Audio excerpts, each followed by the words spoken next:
പരിശുദ്ധമായ നാമം വാഴ്ത്തപ്പെടുമാറാകട്ടെ. ഈ അനുഗ്രഹിക്കപ്പെട്ട സമയത്തിന്റെ പഠനത്തോടുള്ള ബന്ധത്തിലെ രണ്ടാമത്തെ സെഷനായി സ്തോത്രം ചെയ്യുന്നു. രാവിലെ സമയം നാം ചിന്തിച്ചത് ദൈവം എഴുതുന്ന പുസ്തകങ്ങൾ എന്നുള്ള വിഷയത്തോടുള്ള ബന്ധത്തിൽ രണ്ട് ഭാഗമായിട്ടാണ് നാം ചിന്തിച്ചത്. അതിൽ ഒന്ന് ദൈവം സ്വർഗത്തിൽ എഴുതുന്ന പേരിനെ കുറിച്ചും, രണ്ടാമതായി നാം ചിന്തിച്ചത് ദൈവം മണ്ണിൽ എഴുതുന്ന പേരുകളെ കുറിച്ചുമാണ്, അല്ലെങ്കിൽ പുസ്തകത്തെക്കുറിച്ചുമാണ് നാം ചിന്തിച്ചത്. ദൈവ സൃഷ്ടിയിൽ നിത്യതയോടുള്ള ബന്ധത്തിലുള്ള സകല സൃഷ്ടികളുടെയും പേരുകൾ ദൈവം സ്വർഗത്തിൽ എഴുതുന്നു എന്നുള്ളതിന്റെ തെളിവായി നമ്മൾ ദൈവവചനങ്ങൾ ചിന്തിപ്പാനായിട്ട് ഇടയാക്കുക. തുടർന്ന് നമ്മൾ ചിന്തിക്കുന്നത് ലോകസ്ഥാപനത്തിന് മുമ്പ് ജീവപുസ്തകത്തിൽ പേരെഴുതപ്പെട്ടവർ എന്നുള്ള വിഷയത്തെ ആസ്പദമാക്കിയാണ് നാം തുടർന്ന സമയം നാം ചിന്തിക്കുന്നത്. അപ്പോൾ ജീവപുസ്തകത്തിൽ ആദ്യമായി പേരെഴുതപ്പെട്ടത് ആരാകുന്നു എന്നതിൻ്റെ വ്യക്തമായ വെളിപ്പെടുത്തൽ വേദപുസ്തകത്തിന്റെ വചനത്തിലില്ലെങ്കിലും നാം അതിനെ വ്യാഖ്യാനിച്ചെടുക്കുന്നത് ജീവപുസ്തകത്തിൽ പേരെഴുതി കാണാത്ത ഏവനെയും നിത്യ നരകാഗ്നിയിലേക്ക് തള്ളിയിടും എന്നുള്ള വചനത്തെ ആസ്പദമാക്കി ചിന്തിച്ചുകൊണ്ടാണ് നാം ചിന്തിക്കുന്നത്. നരകാഗ്നിയിലേക്ക് പോകുന്നവർ, നിത്യ നരകാഗ്നിയിലേക്ക് പോകുന്നവരെല്ലാം ജീവപുസ്തകത്തിൽ പേരില്ലാത്തവരാകുന്നതെന്നാണ്. അപ്പോൾ ഒരു കാലത്ത് അവരുടെ പേര് ജീവപുസ്തകത്തിൽ ഉണ്ടായിരുന്നു എന്നതിനും വ്യക്തത അപ്പോൾ അതിൽ നിന്ന് ലഭിക്കുന്നുണ്ട്. അപ്പം അങ്ങനെ തള്ളപ്പെടുന്നതിൽ നമുക്ക് വ്യക്തത ലഭിച്ചത് സാത്താനെ ദൈവം തീപ്പൊയിലേക്ക് തള്ളിയിടുന്നതിനെ കുറിച്ച് ദൈവവചനത്തിൽ രേഖപ്പെടുത്തിയിട്ടുണ്ടല്ലോ. അപ്പോൾ ഇപ്പോഴത്തെ ഭൂമിയെക്കുറിച്ച് നാം ചിന്തിക്കുമ്പോൾ, അതിൻ്റെ പ്രാരംഭ ഭാഗത്തേക്ക് നാം ചിന്തിക്കുമ്പോൾ, ദൈവം ആദിയിൽ ആകാശവും ഭൂമിയും സൃഷ്ടിച്ചു എന്ന് പറഞ്ഞാണ് ദൈവവചനം തുടക്കമിട്ടത്. എന്നാൽ ഏത് വചനം പറഞ്ഞാണ് വേദപുസ്തകം അവസാനിപ്പിച്ചെന്ന് പറയാമോ? ഏത് വചനം പറഞ്ഞാണ് വേദപുസ്തകം പറഞ്ഞ് അവസാനിപ്പിച്ചത്? ഏത് വചനം പറഞ്ഞാണ്? നമ്മുടെ കർത്താവായ യേശു ക്രിസ്തുവിന്റെ കൃപ എല്ലാം കൂടി ഇരിക്കുമാറാകട്ടെ, ആമേൻ എന്ന് പറഞ്ഞാണ് അവസാനിപ്പിച്ചിരിക്കുന്നത്. അപ്പോൾ ഒന്നാമത് പറഞ്ഞിരിക്കുന്നത് ആകാശഭൂമിയെ സൃഷ്ടിയെ വെച്ചാണെങ്കിൽ അവസാനം പറഞ്ഞ് അവസാനിപ്പിച്ചിരിക്കുന്നത് കൃപ നമ്മുടെ കൂടെ ഇരിക്കട്ടെ എന്ന് പറഞ്ഞുകൊണ്ട്. ദൈവകൃപ ഉള്ളവർക്ക് മാത്രമേ ഈ നിത്യതയിൽ കാണപ്പെടുവാൻ കഴിയത്തുള്ളൂ. അപ്പോൾ തുടക്കം ദൈവം സൃഷ്ടിച്ചു, എന്നാൽ ദൈവം വെളിപ്പാട് പുസ്തകം സകലത്തെയും പുതുതാക്കുന്നു എന്നാണ് രേഖപ്പെടുന്നത്. അപ്പോൾ ദൈവം സകലത്തെയും പുതുതാക്കുന്നവനാണ്.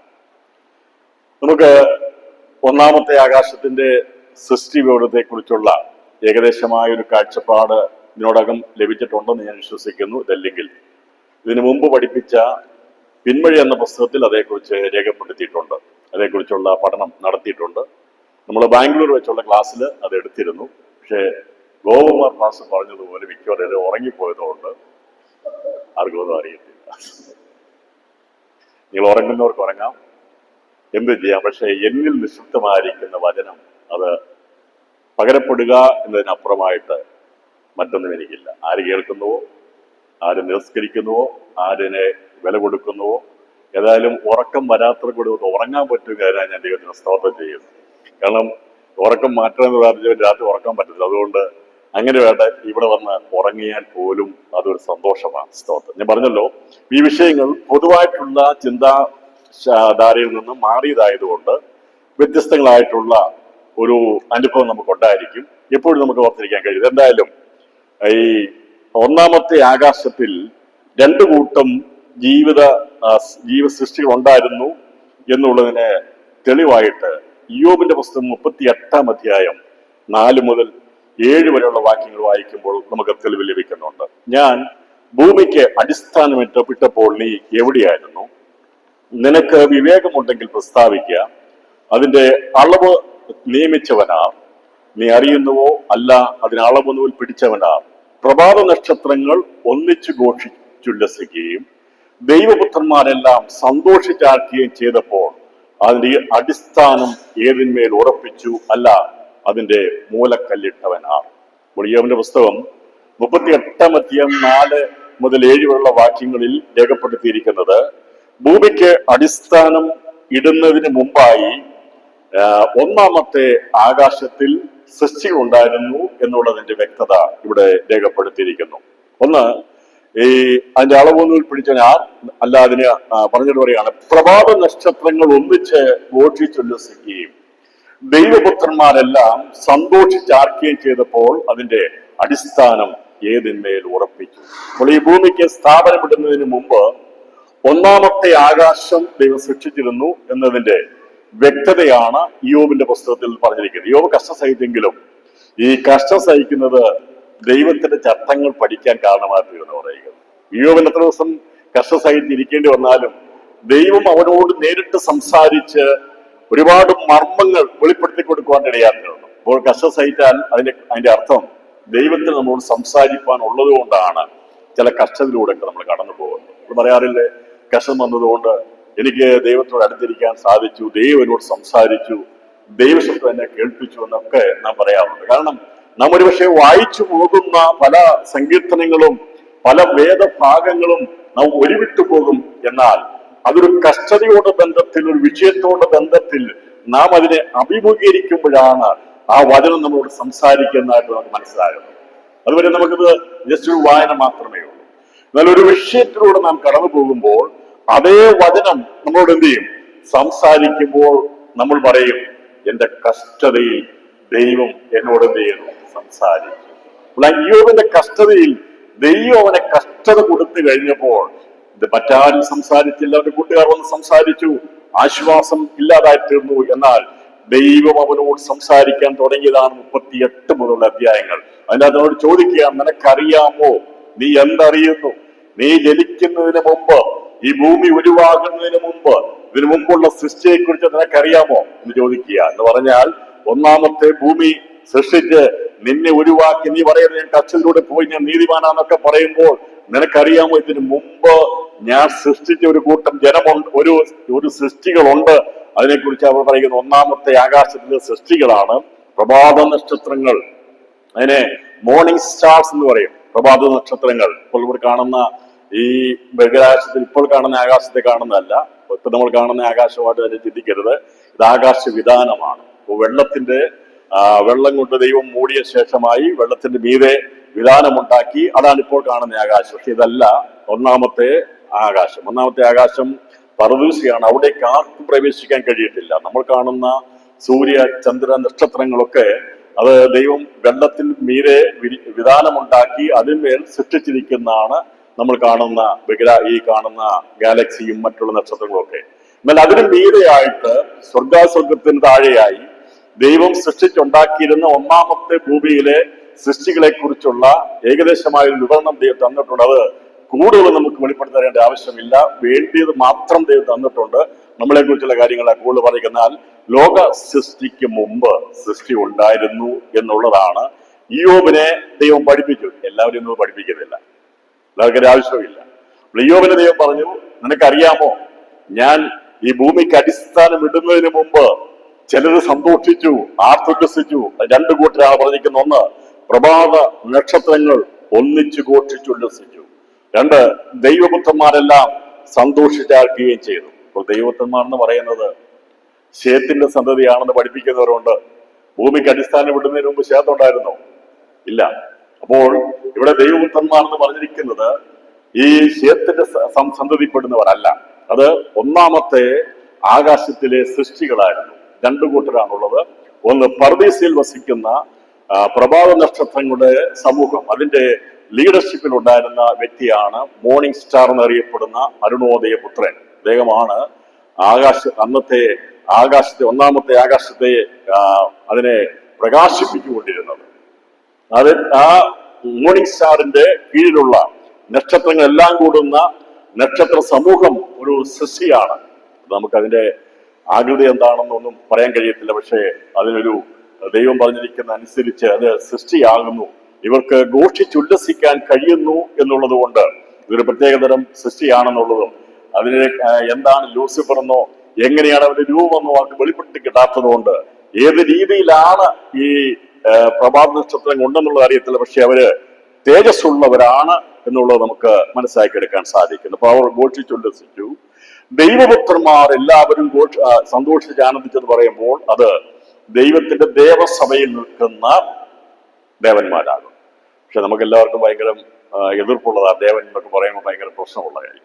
യേശു ദേവാദി ദേവൻ എന്നൊക്കെ പറയുമ്പോൾ ദേവൻ അല്ലെങ്കിൽ ഈ പറഞ്ഞിരിക്കുന്ന ദേവന്മാർ എന്ന് പറഞ്ഞിരിക്കുന്നത് ദൈവത്തിന്റെ അള്ളപ്പാടുകളെ അറിയിക്കുന്നവരെ പൊതുവെ പറഞ്ഞിരിക്കുന്നത് ആണ് ദേവന്മാർ എന്ന് പറഞ്ഞിരിക്കുന്നത്. ദേവന്മാർ എന്ന് പറഞ്ഞു കഴിഞ്ഞാൽ അതിന്റെ അർത്ഥം കർത്താവ് തന്നെയാണ് പറഞ്ഞത്.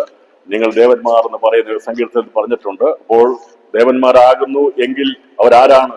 യോഹന്നാന്റെ സുവിശേഷം 10-ാം അധ്യായം 34-35 വാക്യം പറഞ്ഞ യേശു അവരോട്, നിങ്ങൾ ദേവന്മാർ ആകുന്നുവെന്ന് ഞാൻ പറഞ്ഞുവെന്ന് നിങ്ങളുടെ ന്യായപ്രമാണത്തിൽ എഴുതിയിരിക്കുന്നില്ലയോ?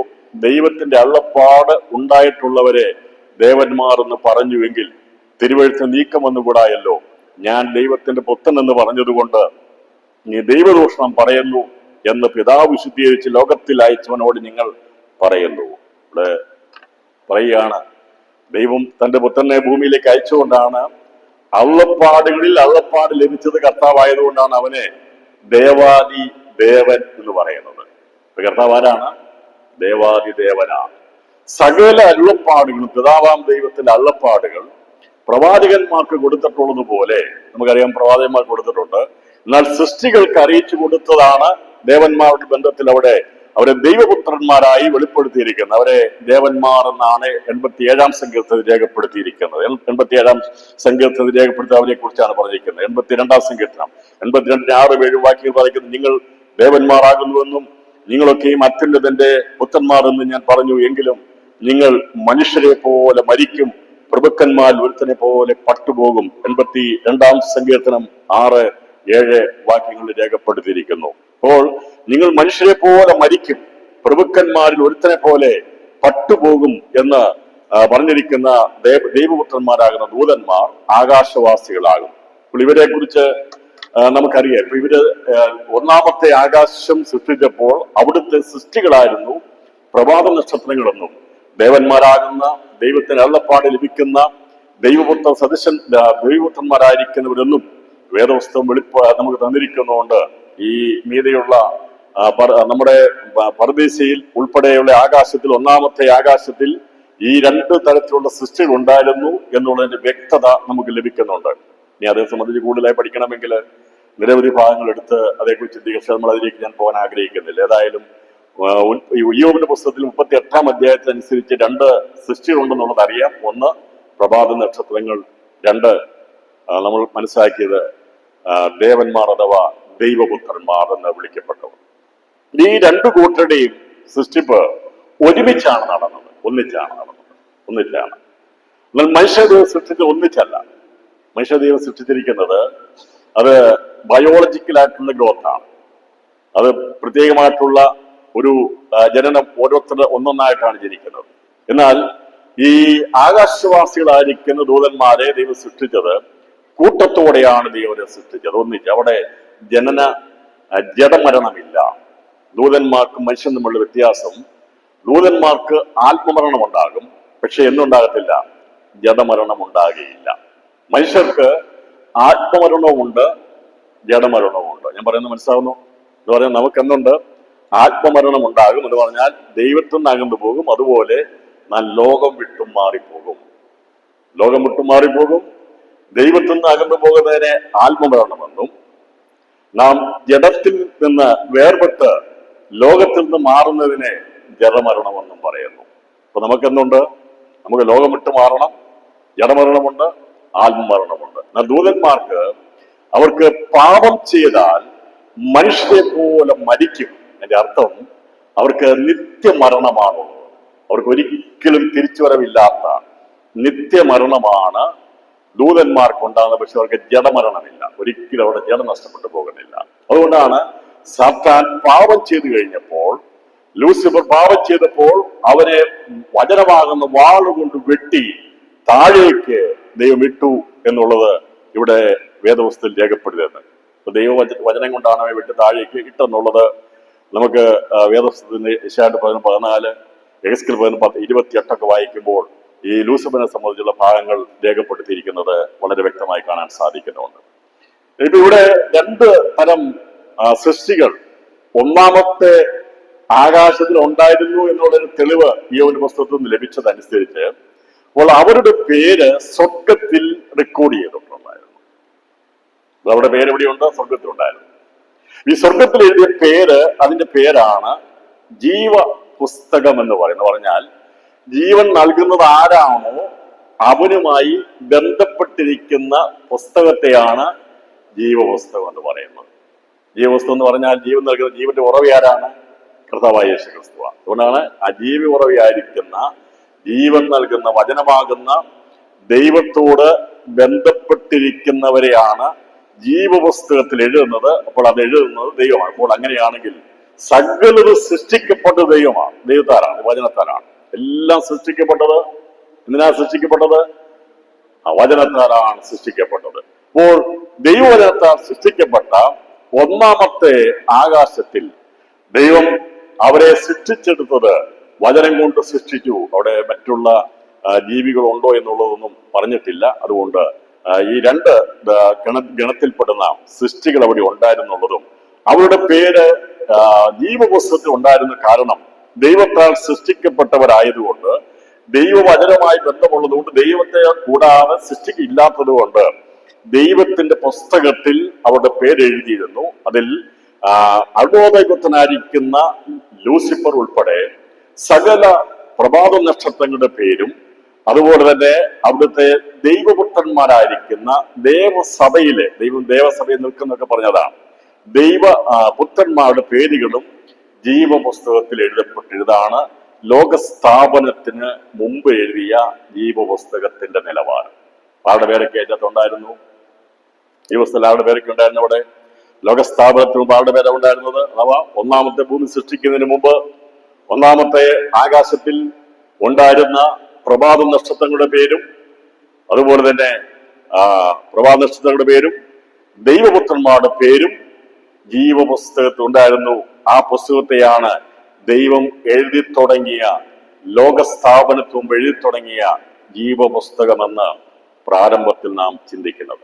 അപ്പോൾ ഒന്നാമത് ദൈവസൃഷ്ടിയോടുള്ള ബന്ധത്തിൽ, ഒന്നാമത്തെ ആകാശത്തോടുള്ള ബന്ധത്തിൽ ദൈവം രേഖപ്പെടുത്തി തുടങ്ങിയത് ജീവപുസ്തകമാണ്. ആ പുസ്തകത്തിൽ ഒന്നാമത്തെ ആകാശത്തിലുണ്ടായിരുന്ന സൃഷ്ടിയുടെ പേര് ദൈവം എഴുതിയിരുന്നു എന്നുള്ളത് സംശയമില്ലാത്ത കാര്യമാണ്. അതുകൊണ്ടാണ് ലോകസ്ഥാപനത്തിന് മുമ്പാണ് ദൈവം ജീവപുസ്തകം എഴുതി തുടങ്ങിയത് എന്ന് വചനത്തിന്റെ അടിസ്ഥാനത്തിലൂടെ സമർത്ഥിക്കുന്നത്. അതിനകത്ത് സംശയം ഉണ്ടാകേണ്ട കാര്യമാർക്കുമില്ല. കാരണം കർത്താവിന്റെ ലിസ്റ്റിൽപ്പെടാത്ത ഒരൊറ്റ ജനനം പോലും, ഒരു സൃഷ്ടി പോലും ലോകത്ത് ഒരിടത്തുമില്ല. ഇവിടെ ഈ രണ്ട് സൃഷ്ടികൾ ജീവപുസ്തകത്തിൽ പേരുള്ളവരായി ഉണ്ടായിരുന്നു. അത് എത്ര നാൾ ഉണ്ടായിരുന്നു ആ നിലവാരം എന്നുള്ളതിന്റെ കാലം നമുക്ക് ഗവനിച്ചെടുക്കാൻ കഴിയത്തില്ല. എന്നാൽ ഒന്നാമത്തെ ആകാശം സൃഷ്ടിച്ച ശേഷമാണ് ദൈവം നമ്മൾ വസിക്കാൻ വേണ്ടി, അഥവാ മനുഷ്യ സൃഷ്ടിക്ക് വേണ്ടി ദൈവം ഒന്നാമത്തെ ഭൂമിക്ക് അടിസ്ഥാനമിട്ടത്. അപ്പോൾ ഒന്നാമത്തെ ഭൂമിക്ക് അടിസ്ഥാനമിട്ടപ്പോൾ പ്രഭാത നക്ഷത്രങ്ങൾ ഘോഷിച്ചുല്ലസിക്കുകയും ഈ ദൈവപുത്രന്മാരെല്ലാം എന്ത് ചെയ്തു? അവര് ആനന്ദിക്കുകയും ചെയ്തു എന്ന് വേദപുസ്തകത്തിൽ പറഞ്ഞിരിക്കുമ്പോൾ, ഇവര് ഒന്നാമത്തെ ആകാശം, ഒന്നാമത്തെ ഭൂമി സൃഷ്ടിക്കുന്നതിന് മുമ്പ് സൃഷ്ടിക്കപ്പെട്ടെന്നും ഇവരതിൽ സന്തോഷിച്ചു എന്നുള്ളതും നമുക്ക് യോബിന്റെ പുസ്തകം 38-ാം അധ്യായത്തിന്റെ അടിസ്ഥാനത്തിൽ നമുക്കത് മനസ്സിലാക്കുവാൻ സാധിക്കുന്നല്ലോ. അപ്പോൾ നക്ഷത്രം ഒന്നിച്ച് ഘോഷിച്ചുകൊണ്ടിരിക്കുക ദൈവത്വമെല്ലാം സന്തോഷിച്ചാർക്കുകയും ചെയ്തപ്പോൾ അതിന്റെ അടിസ്ഥാനം ഏതിന്മേലാണ് ഇട്ടത്? അപ്പോൾ ദൈവം ഏതിന്റെ മേലാണ് ഒന്നാമത്തെ ഭൂമിക്ക് അടിസ്ഥാനം ഇട്ടതെന്ന് ചോദിച്ചപ്പോൾ പറയുകയാണ്, നീ ജനിക്കുന്നതിന് മുമ്പ് രണ്ട് സൃഷ്ടികളെ കുറിച്ച് ഇവിടെ ഉണ്ടായിരുന്നു. ഒന്നാമത്തെ ആകാശത്തിൽ അവര് സന്തോഷിച്ചാനന്ദിക്കുകയും ഘോഷിച്ചാനന്ദിക്കുകയും സന്തോഷിക്കാക്കുകയും ചെയ്തിരുന്നു എന്നുള്ളത് ദൈവം യോബിന് വെളിപ്പെടുത്തി കൊടുക്കുവാൻ ഇടയാക്കുന്നു. എന്നാൽ ഈ ഒന്നാമത്തെ ഭൂമി സൃഷ്ടിച്ച ശേഷമായി മനുഷ്യ സൃഷ്ടിക്ക് മുമ്പായിട്ട് ദൈവം അവരോട് ദൈവത്തിന്റെ ആലോചന പങ്കുവയ്ക്കുവാൻ ഇടയാക്കുന്നു. അതിനാണ് ദൈവം ദേവപർവ്വതത്തിൽ ഇറങ്ങി വരുന്നത്. കഥാ ഭൂമിയിൽ വന്നതുപോലെ തന്നെ ദൈവത്തിന് എപ്പോഴും ഈ ദേവന്മാരുമായി അല്ലെങ്കിൽ ദൈവം സംസാരിക്കുന്ന സൃഷ്ടികളുമായിട്ട് ദൈവത്തിന് ബന്ധം പുലർത്തും. അന്ന് ലൂസിഫർ തെറ്റിപ്പോയത് കൊണ്ട് ദൈവത്തിന്റെ വരവൊന്നും പോയിട്ടില്ല. ഇപ്പോഴും ദൈവത്തിന് അവിടെ സാന്നിധ്യമുണ്ട്, ദൈവത്തിന് അവരോട് സംസാരിക്കുന്നുമുണ്ട്. അപ്പോൾ അങ്ങനെ സംസാരിച്ചപ്പോഴാണ് ദൈവം പറഞ്ഞത് തന്റെ ഭാവിയെക്കുറിച്ച്, ഇനി വരാൻ പോകുന്ന സൃഷ്ടിയെക്കുറിച്ചുള്ള കാര്യങ്ങൾ രേഖപ്പെടുത്തി. നമ്മളോട് പറഞ്ഞിട്ടുണ്ടോ ഇനി അടുത്തത് എന്താ സൃഷ്ടിക്കാൻ പോകുന്നെന്നുള്ളത്? ഉണ്ടോ? ഇല്ല, പറഞ്ഞിട്ടില്ല. പറഞ്ഞിട്ടുണ്ടോ? ഓ, എന്താ പറഞ്ഞിട്ടുണ്ടോ? നമ്മൾ പറഞ്ഞു നീ അടുത്ത എന്താ സൃഷ്ടിക്കാൻ പോകുന്നത് പറഞ്ഞിട്ടുണ്ടോ? ഉണ്ട്, പറഞ്ഞിട്ടുണ്ട്. ദൈവം പറഞ്ഞിട്ട് ദാസന്മാരെ പ്രവാചകന്മാർക്ക് അറിയിക്കാതെ ഞാനൊന്നും ചെയ്യത്തില്ല.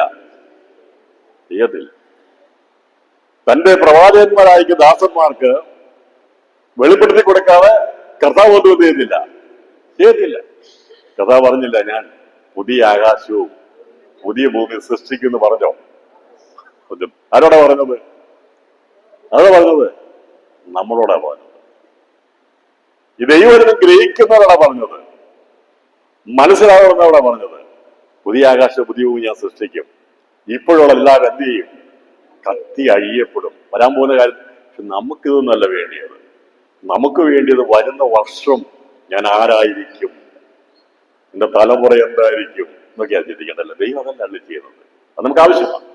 പക്ഷേ എന്താണ് ഭാവിയിൽ സംഭവിക്കാൻ പോകുന്നത്, വരുവാനുള്ളത് എന്താണ് സംഭവിക്കാൻ പോകുന്നെന്നുള്ളത് ദൈവം ആരുടെ ചെയ്യാതെ ഒന്നും ചെയ്തിട്ടില്ല. അപ്പോൾ അങ്ങനെ അന്ന് ഒന്നാമത്തെ ആകാശത്തിൽ ഉണ്ടായിരുന്ന സൃഷ്ടികളോട് പറഞ്ഞു, ഞാൻ ഭൂമി സൃഷ്ടിക്കാൻ പോകുകയാണ്. ദൈവം ഉള്ള കാര്യം പറഞ്ഞു. ഇവിടെ പറഞ്ഞിട്ടില്ലേ, നിങ്ങൾ എന്നോടുകൂടെ സിംഹാസനത്തിരിക്കും ദൈവം പറഞ്ഞിട്ടുണ്ടോ? നമുക്ക് വിശ്വാസമില്ല. നമ്മളിതേക്കുറിച്ച് വിശ്വസിക്കുന്നില്ല. ഈ സിംഹാസനം എന്ന് പറയുമ്പോൾ സത്യത്തില് അത് ഇതൊക്കെ കേട്ടുപോകുന്നതല്ലാതെ അതിന്റെ ആഴം എന്താണെന്ന് ആരും ചിന്തിച്ചിട്ടുണ്ടോ? എന്താ പറഞ്ഞ ഞാൻ നിങ്ങളെ എന്നോട് കൂടി എന്ത് ചെയ്യാം, എന്റെ സിംഹാസനത്തിൽ ഇരുത്താമെന്ന് കർത്താവ് വാഗ്ദത്തം തന്നിട്ടും ഒരു സന്തോഷമില്ലാത്തൊരു വർഗമുണ്ടെങ്കിൽ പെന്തക്കോസ്തുകാർ മാത്രമേ ഉള്ളൂ. അവർക്കിതൊന്നും ഒരു വിഷയമല്ല അല്ലെ. ഇത്രയും വലിയ വാഗ്ദത്തവും പ്രോമിസുകളും എല്ലാം ലഭിച്ചിട്ടും സത്യത്തിൽ കണ്ടു കഴിഞ്ഞുകൊണ്ട് എന്ത് ആ 10 or 100 കോടി രൂപ കടമുള്ളവരെ പോലെ എല്ലാവരും കാണുന്നത്. ആർക്കൊക്കെയോ കൊടുത്തു തീർക്കാൻ എന്തൊക്കെയോ ഉള്ളതുപോലുള്ള വലിയ ഭാരത്തോടെയാണ് നമ്മുടെയൊക്കെ ജീവിതം കണ്ടു കഴിഞ്ഞാൽ അല്ലേ. എന്തിനാണ് ഇത്ര ഭാരം പിടിച്ച് ടെൻഷൻ കൂട്ടുന്നത്? ഇന്ന് റിലീസ് ചെയ്യേ. ഇതൊക്കെ ദൈവം നമുക്ക് തലയ്ക്ക് വെച്ചിരിക്കുന്നതാണ്, സന്തോഷിക്കാൻ വേണ്ടി വെച്ചിരിക്കുന്നതാണ് അല്ലേ. ഇതിനെ ഓർത്ത് നമ്മൾ എന്ത് ചെയ്യണം? സന്തോഷിക്കണം. ദൈവം എനിക്ക് വേണ്ടി വെച്ചിരിക്കുന്ന നിത്യതയുടെ തേജസ്സിന്റെ ഘനമോത്താൽ ഈ കാലത്തിലെ കഷ്ടങ്ങൾ സാരമില്ല. നിന്റെ ജീവിതത്തിൽ വന്നതാകത്ത് വരുവാൻ പോകുന്ന ഏത് കഷ്ടമാകട്ടെ അതൊന്നും സാരമില്ല എന്നുവാൻ ഇടയാ തീർണമെങ്കിൽ തേജസ്സിന്റെ ഘനം എന്താണെന്ന് മനസ്സിലാക്കണം. തേജസ്സിന്റെ ഘനം ഇത് ഈ പഠിച്ച് കൂടുതലായിട്ട് നമ്മൾ എന്ത് ചെയ്യും? മൗനമായി തീരും. ഈ കൂടുതൽ ഡിഗ്രി എടുക്കുന്നവരെ കണ്ടിട്ടുണ്ട്, അവര് കൂടുതൽ മിണ്ടത്തില്ല. അവര് ഭയങ്കര ഇന്റലക്ച്വൽ ആയിട്ടുള്ള ചിന്താഗതിക്കാരാണ്. ആത്മീയത്തെ വല്ലാതെ പഠിച്ച് ചിന്തിച്ച് എല്ലാം ആയിത്തീർന്ന ആൾക്കാർക്കൊക്കെ ഒന്നും സംസാരിക്കാൻ പറ്റാത്ത ഒരു അവസ്ഥയിലേക്ക് നീങ്ങുന്ന ഒരു കാലഘട്ടത്തിൽ ഒന്നും അറിയിട്ടില്ലെങ്കിലും വാ തുറന്ന് ദൈവത്തെ എന്ത് ചെയ്യണം? സ്തോത്രം ചെയ്യണം. ഒന്നും അറിയിട്ടില്ലെങ്കിലും ദൈവത്തിന്റെ സിംഹാസനത്തെ കുറിച്ച് അത് എന്തുകൊണ്ട് ഉണ്ടാക്കിയതൊന്നും നീ ഓർക്കണ്ട. ദൈവ സിംഹാസനം ഉണ്ടാക്കിയിട്ടുണ്ട്. അവിടെ എന്നെ ഇരുത്തും. എന്റെ യേശു ഇരിക്കുന്ന സിംഹാസനത്തിൽ എന്നെ ഇരുത്തുമെന്ന് വിശ്വാസമുള്ളവർ കരങ്ങളുയർത്തി ദൈവത്തിന്റെ കരം നീട്ടി ദൈവത്തിന് സ്തോത്രം ചെയ്യണം. സാത്താനിന്റെ പകൽസമയം പരാജയപ്പെടണം. അവന്റെ എല്ലാ നിരാശയുടെ പാണ്ഡവും ഇന്ന് പകൽസമയം അഴിഞ്ഞുമാറണം. ജീവിതം റിലീസാകണം. യേശുവിന്റെ നാമത്തിൽ കെട്ടിവെച്ചിരിക്കുന്ന പോരുകൾ, നിരാശയുടെ എല്ലാ ബന്ധനങ്ങളും നാശയുടെ നാമത്തിൽ അഴിഞ്ഞുപോകണം. ജീവിതങ്ങൾ വിടുതൽ പ്രാപിക്കണം. സന്തോഷത്തോടെ വെള്ളത്തിന്റെ പരിവർത്തനത്തിന് ഏറ്റുപോലെ ദൈവത്തെ ആരാധിക്കണം.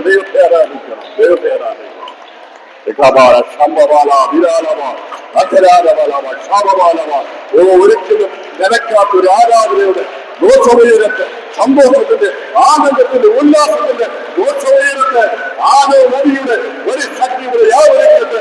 പ്രത്യാശയുടെ ജനങ്ങളായി മാറുവാൻ ദൈവാത്മാവിന്റെ ശക്തി യാവരിക്കട്ടെ.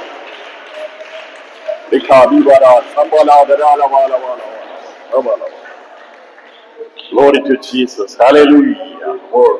ഈ പുസ്തകം ചുമന്നുകൊണ്ട് നടക്കുമ്പോൾ വിചാരിച്ചു കൊള്ളണം, ഇതിനകത്ത് എഴുതിയിട്ടുണ്ട് സിംഹാസനത്തിൽ ഇരുത്താമെന്ന്. ഇതിനകത്ത് എഴുതിയിട്ടുണ്ട്. എത്ര വിശ്വസിക്കുന്നു?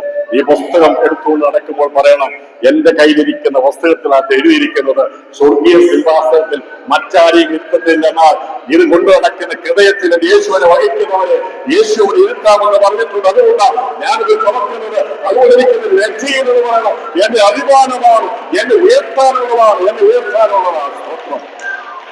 താഴ്ത്താനുള്ളതെല്ലാം ഉയർത്താനുള്ളതാണ്. ദൈവവചനം ഉയർത്താനുള്ളതാണ്.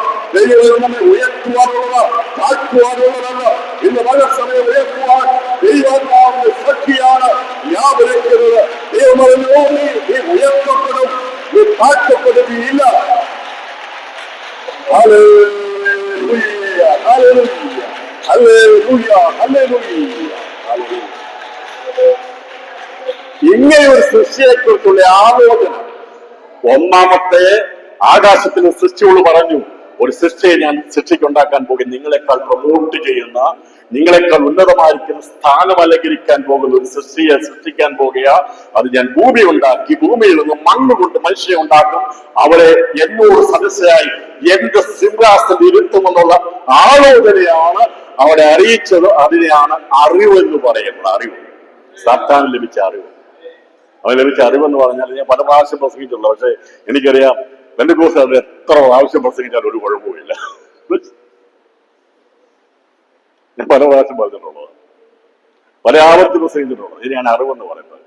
അറിവിന്റെ ഉച്ചത്തിൽ വളർന്നത് അറിവെന്ന് പറയും. അറിവെന്ന് പറയുമ്പോൾ ഇതാണ്, ദൈവം ഈ വാർത്ത അറിയിച്ചു. എന്താ അറിയിച്ചത്? ദൈവം അറിയിച്ചത് ഭൂമിയിൽ നിന്ന് ഭൂമി ഉണ്ടാക്കാൻ പോവുകയാണ്. അങ്ങനെ ഭൂമിയെ ദൈവം ഉണ്ടാക്കി. ദൈവം ഭൂമിയെ ഉണ്ടാക്കി, ഒന്നാമത്തെ ആകാശത്തെ ഉണ്ടാക്കി, അല്ല സൃഷ്ടി ഉണ്ടാക്കി. ദൈവം ജീവവസ്തു എഴുതി തുടങ്ങിയ ശേഷമായി ഒന്നാമത്തെ ഭൂമി ദൈവം അടിസ്ഥാനമിട്ടപ്പോഴെല്ലാം സന്തോഷിച്ച് ആനന്ദിച്ച് അതിന് ശേഷം കർത്താവ് പറഞ്ഞു, ഇവിടെ ഒരു സൃഷ്ടി ഉണ്ടാക്കാൻ പോവുക. ഇവിടെ ഉണ്ടാക്കുന്ന സൃഷ്ടി എന്ത് ചെയ്യും? എന്നോടുകൂടെ സ്വർഗത്തിൽ എന്റെ സിംഹാസനത്തിൽ ഇരിക്കുമെന്നുള്ള അറിവ് പറഞ്ഞു കൊടുത്തു. ഇത് കേട്ട് കഴിഞ്ഞപ്പോഴാണ് ആർക്ക് പ്രശ്നമുണ്ടായത്?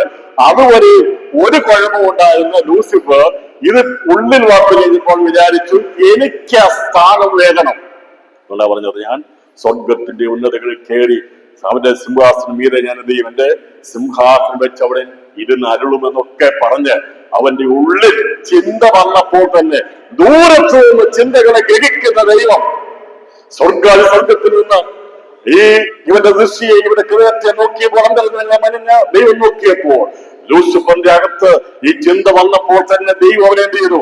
അവന്റെ വചനമാകുന്ന വാൾ കൊണ്ട് വെട്ടി അവനെ ഈ ഒന്നാമത്തെ ഭൂമിയിലേക്ക് ഇട്ടു. അങ്ങനെയാണ് ഭൂമി പാഴും ശൂന്യമായി തീർന്നത്. ദുഷ്ടന്റെ ഇരുൾ വന്നു കഴിഞ്ഞാൽ എവിടെ വന്നാലും അത് പാഴും ശൂന്യമായി തീരും. ജീവിതങ്ങളെ സന്തോഷമുള്ളതായി, സമാധാനമുള്ളതായി, കുടുംബങ്ങളെ ദൈവം പണിതെടുത്ത് ആനന്ദമുള്ളതായി, അനുഗ്രഹമുള്ളതാക്കി തീർക്കുവാൻ വേണ്ടി ദൈവം സൃഷ്ടിക്കുമ്പോൾ അവിടെ പാഴും ശൂന്യതയും വരുത്തുന്നത് പൈശാചികനാകുന്ന മ്ലേച്ഛതയാണ്, ഇരുളിന്റെ വ്യാപാരമാണ് പാഴും ശൂന്യതയും നാശം വരുത്തുന്നത്. അതുകൊണ്ട് അതിനെ നശിപ്പിക്കാൻ വേണ്ടി ഒരുവൻ ലോകത്തിൽ വന്നു. അവന്റെ പേരാണ് വെളിച്ചം. ലോകത്തിന്റെ വെളിച്ചം ക്രിസ്തു. ലോകത്തിലുള്ള കടന്നു വന്ന ഇരുളാണ് സാത്താൻ. അവൻ എവിടെ വന്നാലും നശിച്ചു പോകും. എവിടെ വന്നാലും പാഴും ശൂന്യമാകും. എത്ര കുടുംബങ്ങളെ, എത്ര യുവാക്കളെ, എത്ര യുവതികളെ തകർത്ത് കളഞ്ഞ് ശൂന്യമാക്കി കളഞ്ഞ, പാഴും ശൂന്യമാക്കി പൈശാചിക വ്യാപാരങ്ങളിൽ ലോകത്തിൽ വ്യാപരിക്കുന്നുണ്ടെന്ന് നമുക്കറിയാൻ. പ്രിയപ്പെട്ട, ഒരു കാലത്ത് നല്ലവരായിരുന്നു, ഒരു പ്രശ്നമുണ്ടായിരുന്നില്ല, വീട്ടിലൊക്കെ അടങ്ങി ജീവിച്ചവരായിരുന്നു. പക്ഷേ കുറച്ചു കഴിഞ്ഞപ്പോൾ സാത്താനിക ആലോചന വന്നു കഴിഞ്ഞപ്പോൾ അവരുടെ ജീവിതം ശൂന്യമായി തീർന്നിട്ടുണ്ട്, പാഴായി തീർന്നിട്ടുണ്ട്. എന്നെ കേൾക്കുന്ന ആരെങ്കിലും പൈശാചിക പിടിയിൽ അവന്റെ ആലോചനയിൽ ഇരുളിന്റെ രഹസ്യത്തിന്റെ തലവറയിലാണ് വിചാരിക്കുന്നെങ്കിൽ അധികം താമസിയാതെ അങ്ങനെയുള്ളവർ ശൂന്യമായി പോകുമെന്ന് പറഞ്ഞാൽ ഗുണമില്ലാത്തതിനും, മാതാപിതാക്കൾക്ക് ഗുണമില്ലാത്തതിനും, സമൂഹത്തിന് ഗുണമില്ലാത്തതിനും, ആർക്കും ഗുണമില്ലാത്തതിനും. അതുകൊണ്ട് ഇരുളിന്റെ ലജ്ജാകരമായ പ്രവൃത്തികളിൽ ആരും കൂട്ടുകൂടുവാൻ പാടില്ല. പ്രായമല്ലേ എല്ലാവരും ചിന്തിക്കേണ്ട വിഷയമാണ്. ഈ ശൂന്യതയാകുന്ന മ്ലേച്ഛതയാൽ ഇരുൾ വ്യാപരിച്ചു കഴിഞ്ഞാൽ ആർക്കും പ്രയോജനമില്ലാത്ത ഇരുളിന്റെ ആ ശക്തിയായി ശൂന്യതയിലേക്ക് വരുവാൻ കഴിയും. അപ്പോൾ ഒന്നാമത്തെ ഭൂമി മനോഹരമായി തീർന്ന ഒന്നാമത്തെ ഭൂമി പാഴും ശൂന്യമായി തീർന്നപ്പോൾ അവനെ അവിടെ എത്തിയിട്ടപ്പോൾ ആദ്യമായി ജീവപുസ്തകത്തിലുള്ള പേര് മായ്ച്ച് മണ്ണിൽ എഴുതപ്പെട്ടവന്റെ പേരാണ് ലൂസിഫർ അഥവാ സാത്താൻ.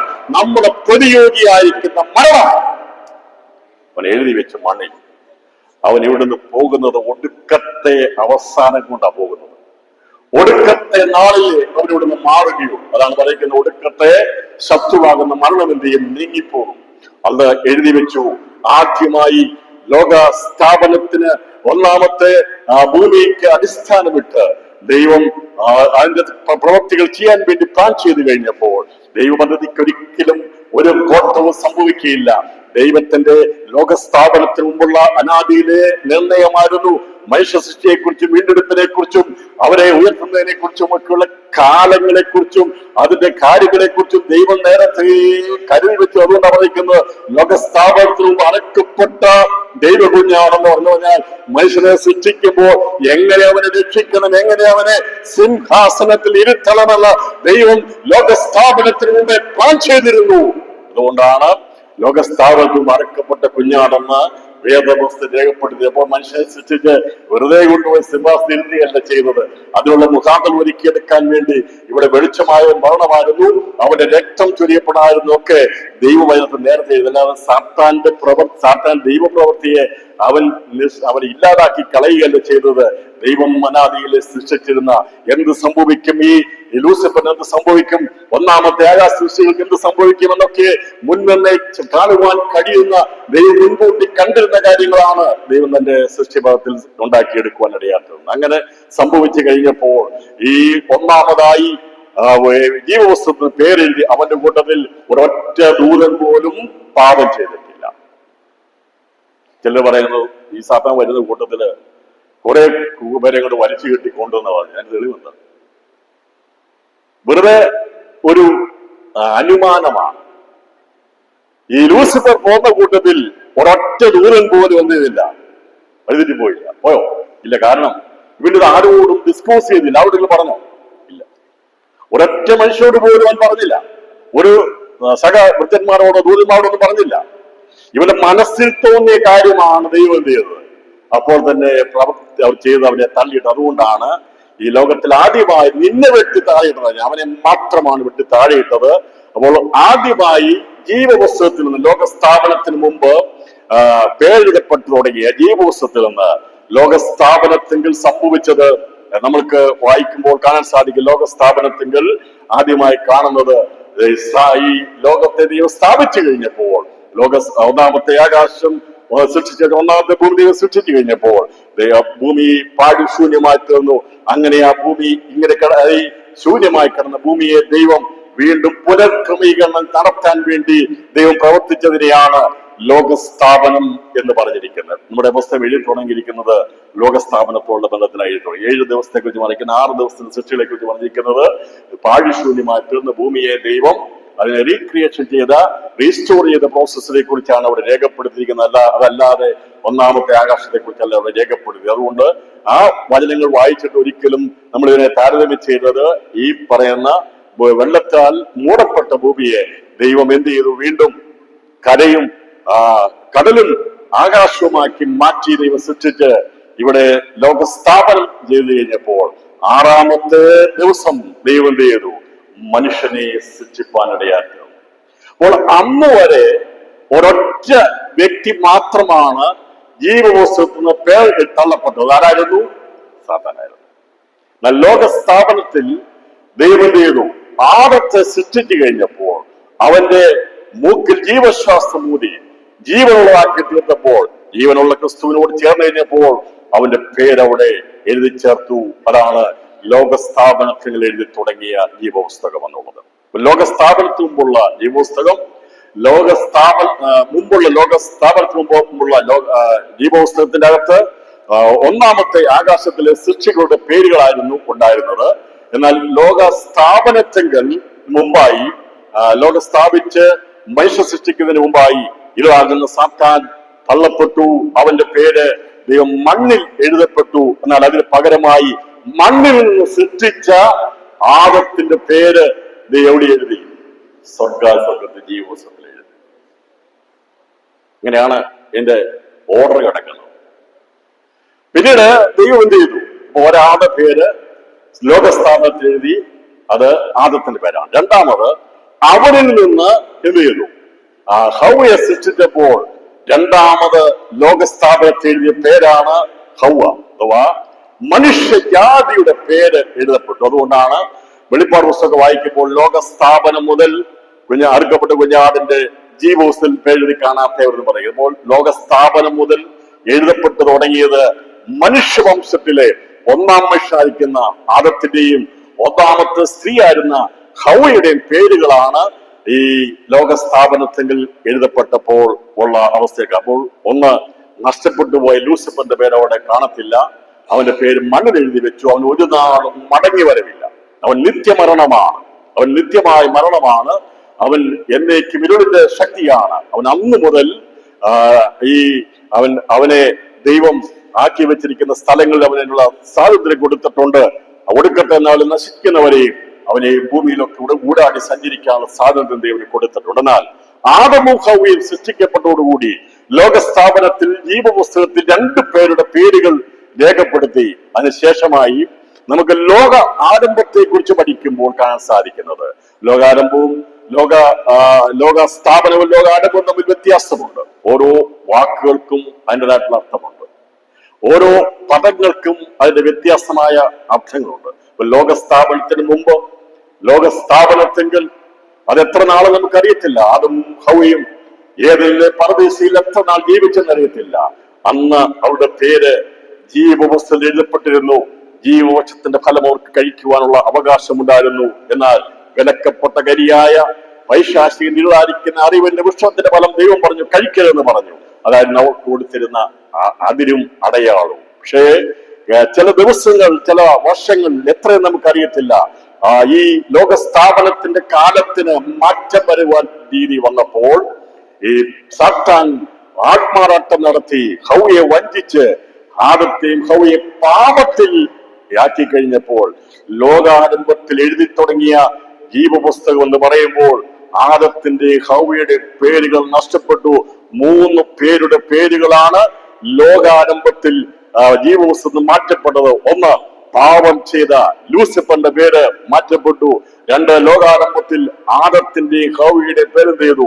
മാറ്റപ്പെടുവാനിടയായി. എന്താണ് ലോകാരംഭത്തിലെ ജീവപുസ്തകത്തെ കുറിച്ച് പഠിക്കുമ്പോൾ നമുക്ക് മനസ്സിലാകുന്നത്? എല്ലാ ജീവപുസ്തകത്തിലുള്ള പേരുകളാണ്. ഇവിടെ 3 പേരുടെ പേരുകൾ മാറ്റപ്പെട്ടു. ആരുടെ പേര് മാറ്റപ്പെട്ടത്? ഒന്ന്, ഇതായിരിക്കുന്ന സാത്താൻ. 2, ലോകാരംഭത്തിൽ പാപം ചെയ്തു കഴിഞ്ഞപ്പോൾ ലോക ആരംഭം എന്നതിന്റെ അർത്ഥം മനുഷ്യജാതി വർദ്ധിച്ചു പെരുകി ഭൂമിയിൽ നിറയുന്നതിനെയാണ് ലോകത്തിന്റെ ആരംഭം എന്ന് പറഞ്ഞത്. ലോകാരംഭം, ലോകത്തിന്റെ ആരംഭം എന്ന് പറഞ്ഞാൽ മനുഷ്യന്റെ വർദ്ധനവിനെയാണ് ലോകാരംഭം എന്ന് പറഞ്ഞിരിക്കുന്നത്. അപ്പോൾ അങ്ങനെയാണല്ലോ ലോകം ആരംഭിച്ചപ്പോൾ അല്ലെ പാപം ചെയ്ത ശേഷമല്ലേ മനുഷ്യൻ വർദ്ധിച്ചു പെരുകിയത്. അപ്പോൾ വർദ്ധിച്ചു പെരുകാൻ തുടങ്ങിയപ്പോൾ ലോകാരംഭത്തിൽ 3 പേരുടെ പേരുകളാണ് ജീവനുള്ള പുസ്തകത്തിൽ നിന്ന് മായ്ക്കപ്പെട്ടത്. ഒന്ന്, ലൂസിഫറിന്റെ പേര് ഇല്ലായിരുന്നു. 2, അത് നിത്യമായിട്ടുള്ള, ഇനി അത് ആവർത്തിച്ച് പറയത്തില്ല. മനുഷ്യനുള്ള ബന്ധത്തിൽ നിന്ന് പഠിക്കുമ്പോൾ ഇവിടെ നമുക്ക് കാണാൻ സാധിക്കുന്നത് ആദവും ഹൗവയും ജീവപുസ്തകത്തിൽ പേരുള്ളവരായിരുന്നെങ്കിൽ അവരുടെ പേരും പാപം മുഖാന്തരമായി മായ്ക്കപ്പെടുവാനിടയാ പറഞ്ഞത്. പാപം ചെയ്യുന്നവന്റെ പേർ ഞാൻ എന്റെ പുസ്തകത്തിൽ എന്ത് ചെയ്യും? മായ്ച്ചു കളയും. എഴുതുവാനും മായ്ക്കുവാനും അധികാരമുള്ളത് സർവശക്തനായിരിക്കും നമ്മുടെ കർത്താവിന് മാത്രമേ ഉള്ളൂ. പാപം ചെയ്താൽ ആഹരാനും ദൈവത്തിന് മുഖപക്ഷമില്ല. അവിടെ പേര് ദൈവം മായ്ച്ചു. അങ്ങനെ ലോകാരംഭത്തിൽ ആദത്തിന്റെ ഹവ്വയുടെ പേരെന്ത് ചെയ്തു? മായ്ക്കപ്പെട്ടു. എന്നാൽ അവർക്ക് ജനിച്ച കയ്യിന്റെ പേര് എവിടെ എഴുതിയെന്നറിയാമോ? എവിടെ എഴുതിയത്? കയ്യിന്റെ പേര് മണ്ണിലല്ല എഴുതിയത്, അവന്റെ പേര് പിന്നിലാണ് എഴുതിയത്. കാരണം അവന്റെ പേര് ജീവപുസ്തകത്തിൽ എഴുതുന്നത്. കാരണം ലോകത്തിൽ ജനിക്കുന്ന സകല ശിശുക്കളുടെയും പേര് ജീവപുസ്തകത്തിലുണ്ട്. ആദമും ഹവ്വയും പാപികളായിരുന്നു ലോകാരംഭത്തിൽ. എന്നാൽ അവരിന്ന് ജനിച്ച കയ്യിൽ നിഷ്പാപ യുഗത്തിൽ, അവനെന്ന് പറഞ്ഞാൽ ശരിയോ തെറ്റോ ചെയ്യാത്തത് കൊണ്ട് ശിശുക്കളെ സംബന്ധിച്ചാണ്. അവന്റെ പേര് ജീവപുസ്തകത്തിലുണ്ടായിരുന്നു. ഈ ലോകത്തിൽ ജനിക്കുന്ന സകല മനുഷ്യരുടെ ശിശുക്കളുടെയും പേര് ജീവപുസ്തകം. പാപിക്ക് ജനിച്ചതാണ് ആദവും ഹവ്വയും. പക്ഷേ കയ്യിന്റെ പേര് എവിടെ ഉണ്ടായിരുന്നു? നിങ്ങൾ വിചാരിച്ച കയ്യിന്റെ പേര് മണ്ണിൽ എഴുതുന്ന അല്ലേ? മണ്ണിൽ എഴുതിട്ടല്ല ദൈവം അവനെ പാപിയാക്കി തീർത്തത്. അവനെ സൃഷ്ടിച്ചപ്പോൾ നമ്മളെങ്ങനെ ജനിച്ചത്? നമ്മൾ പാപം ചെയ്ത മാതാപിതാക്കൾക്ക് ജനിച്ചതാ. പക്ഷെ ആരായിരുന്നു? ശിശുവായിരിക്കുന്ന കാലം ശരീരത്തിൽ ഇരിക്കുമ്പോൾ ചെയ്തത് നല്ലതാകിലും തീയതാകിലും അതിന് തക്കത് പ്രാപിക്കേണ്ടതിനാണ് നാം എവിടെ ചെല്ലേണ്ടത്? കർത്താവിലേക്ക്. അപ്പൊ കൈ ജനിച്ചപ്പോൾ കൈയും പാവം തന്നെ ചെയ്തു. ശരീരത്തിൽ പാവം ചെയ്തു, ഒന്നും ചെയ്തില്ല. അവന്റെ ഉള്ളിൽ പാവം ഉണ്ട്, ബീജമുണ്ട്, പക്ഷേ അത് ചെയ്തില്ല, ആക്റ്റീവ് ആയില്ല. അപ്പൊ മനുഷ്യൻ പാപിയാണ്. ആധുനിക വംശം പാപത്തിൽ ആയത്. അതുകൊണ്ടാണ് ഒരു മനുഷ്യന്റെ പാപത്താൽ സകല മനുഷ്യരും എന്ത് ചെയ്തത്? പാപത്തിൽ ആദമഹവ്വയും ആദിമ മാതാപിതാക്കൾ പാപത്തിലാണ്. അവർ പാപികളായിരുന്നെങ്കിലും അവർക്ക് ജനിച്ച ഈ കയീൻ, അവന്റെ പേര് ദൈവം എവിടെ എഴുതിയിരുന്നത്? അവന്റെ പേര് ജീവവസ്തു ഉണ്ടായിരുന്നു. അപ്പോൾ ലോകാരംഭത്തിൽ, ഞാൻ ഒന്നുകൂടെ പറയാം, ലോകാരംഭത്തിലെ ജീവവസ്തുത്തെ കുറിച്ച് പഠിക്കുമ്പോൾ നമുക്കത് മനസ്സിലാക്കാൻ സാധിക്കും. പിന്നീടുള്ള ജീവവസ്തുത്തെ കുറിച്ച് പഠിച്ചാൽ കാര്യങ്ങൾ മനസ്സിലാകത്തില്ല. ഇവിടെ എണ്ണങ്ങൾ വളരെ ചുരുക്കമായതുകൊണ്ടാണ് മനസ്സിലാക്കാൻ സാധിക്കുന്നത്. ആദ്യം പേര് മായ്ക്കപ്പെട്ട ലൂസിഫറിന്റെ പേര് എന്നേക്കുമായിട്ടില്ല. ആദത്തിന്റെ ഹവ്വയുടെ പേര് ജീവവസ്തു മായ്ക്കപ്പെട്ടു. എന്നാൽ അവർക്ക് ജനിച്ച കയീന്റെ പേര് ദൈവം എന്ത് ചെയ്തു? ജീവവസ്തുത്തിൽ എഴുതി. അതുകൊണ്ട് കുഞ്ഞുങ്ങളെ, ഏത് ജാതിയിലോ മതത്തിലോ പെട്ട കുഞ്ഞുങ്ങളെ, ലോകത്തിലുള്ള ഒരു കുഞ്ഞിനെ പോലും ദൈവത്തിന്റെ പക്ഷപാതമില്ല. പെന്തക്കോസ്തുകാരന്റെ മകനാണെന്നോ, ക്രിസ്ത്യാനിയുടെ മകനാണെന്നോ, ഹിന്ദുവിന്റെ മകനാണെന്നോ, ഇസ്ലാമിന്റെ മകനാണെന്നോ, ആദിവാസിയുടെ മകനാണെന്നോ, ആഫ്രിക്കക്കാരന്റെ മകനാണെന്നോ ഒന്നും ഒരു വ്യത്യാസമില്ല. അപ്പൊ എല്ലാ കുഞ്ഞുങ്ങളും ജനിക്കുമ്പോൾ അവരുടെ പേര് എവിടെയുണ്ട്?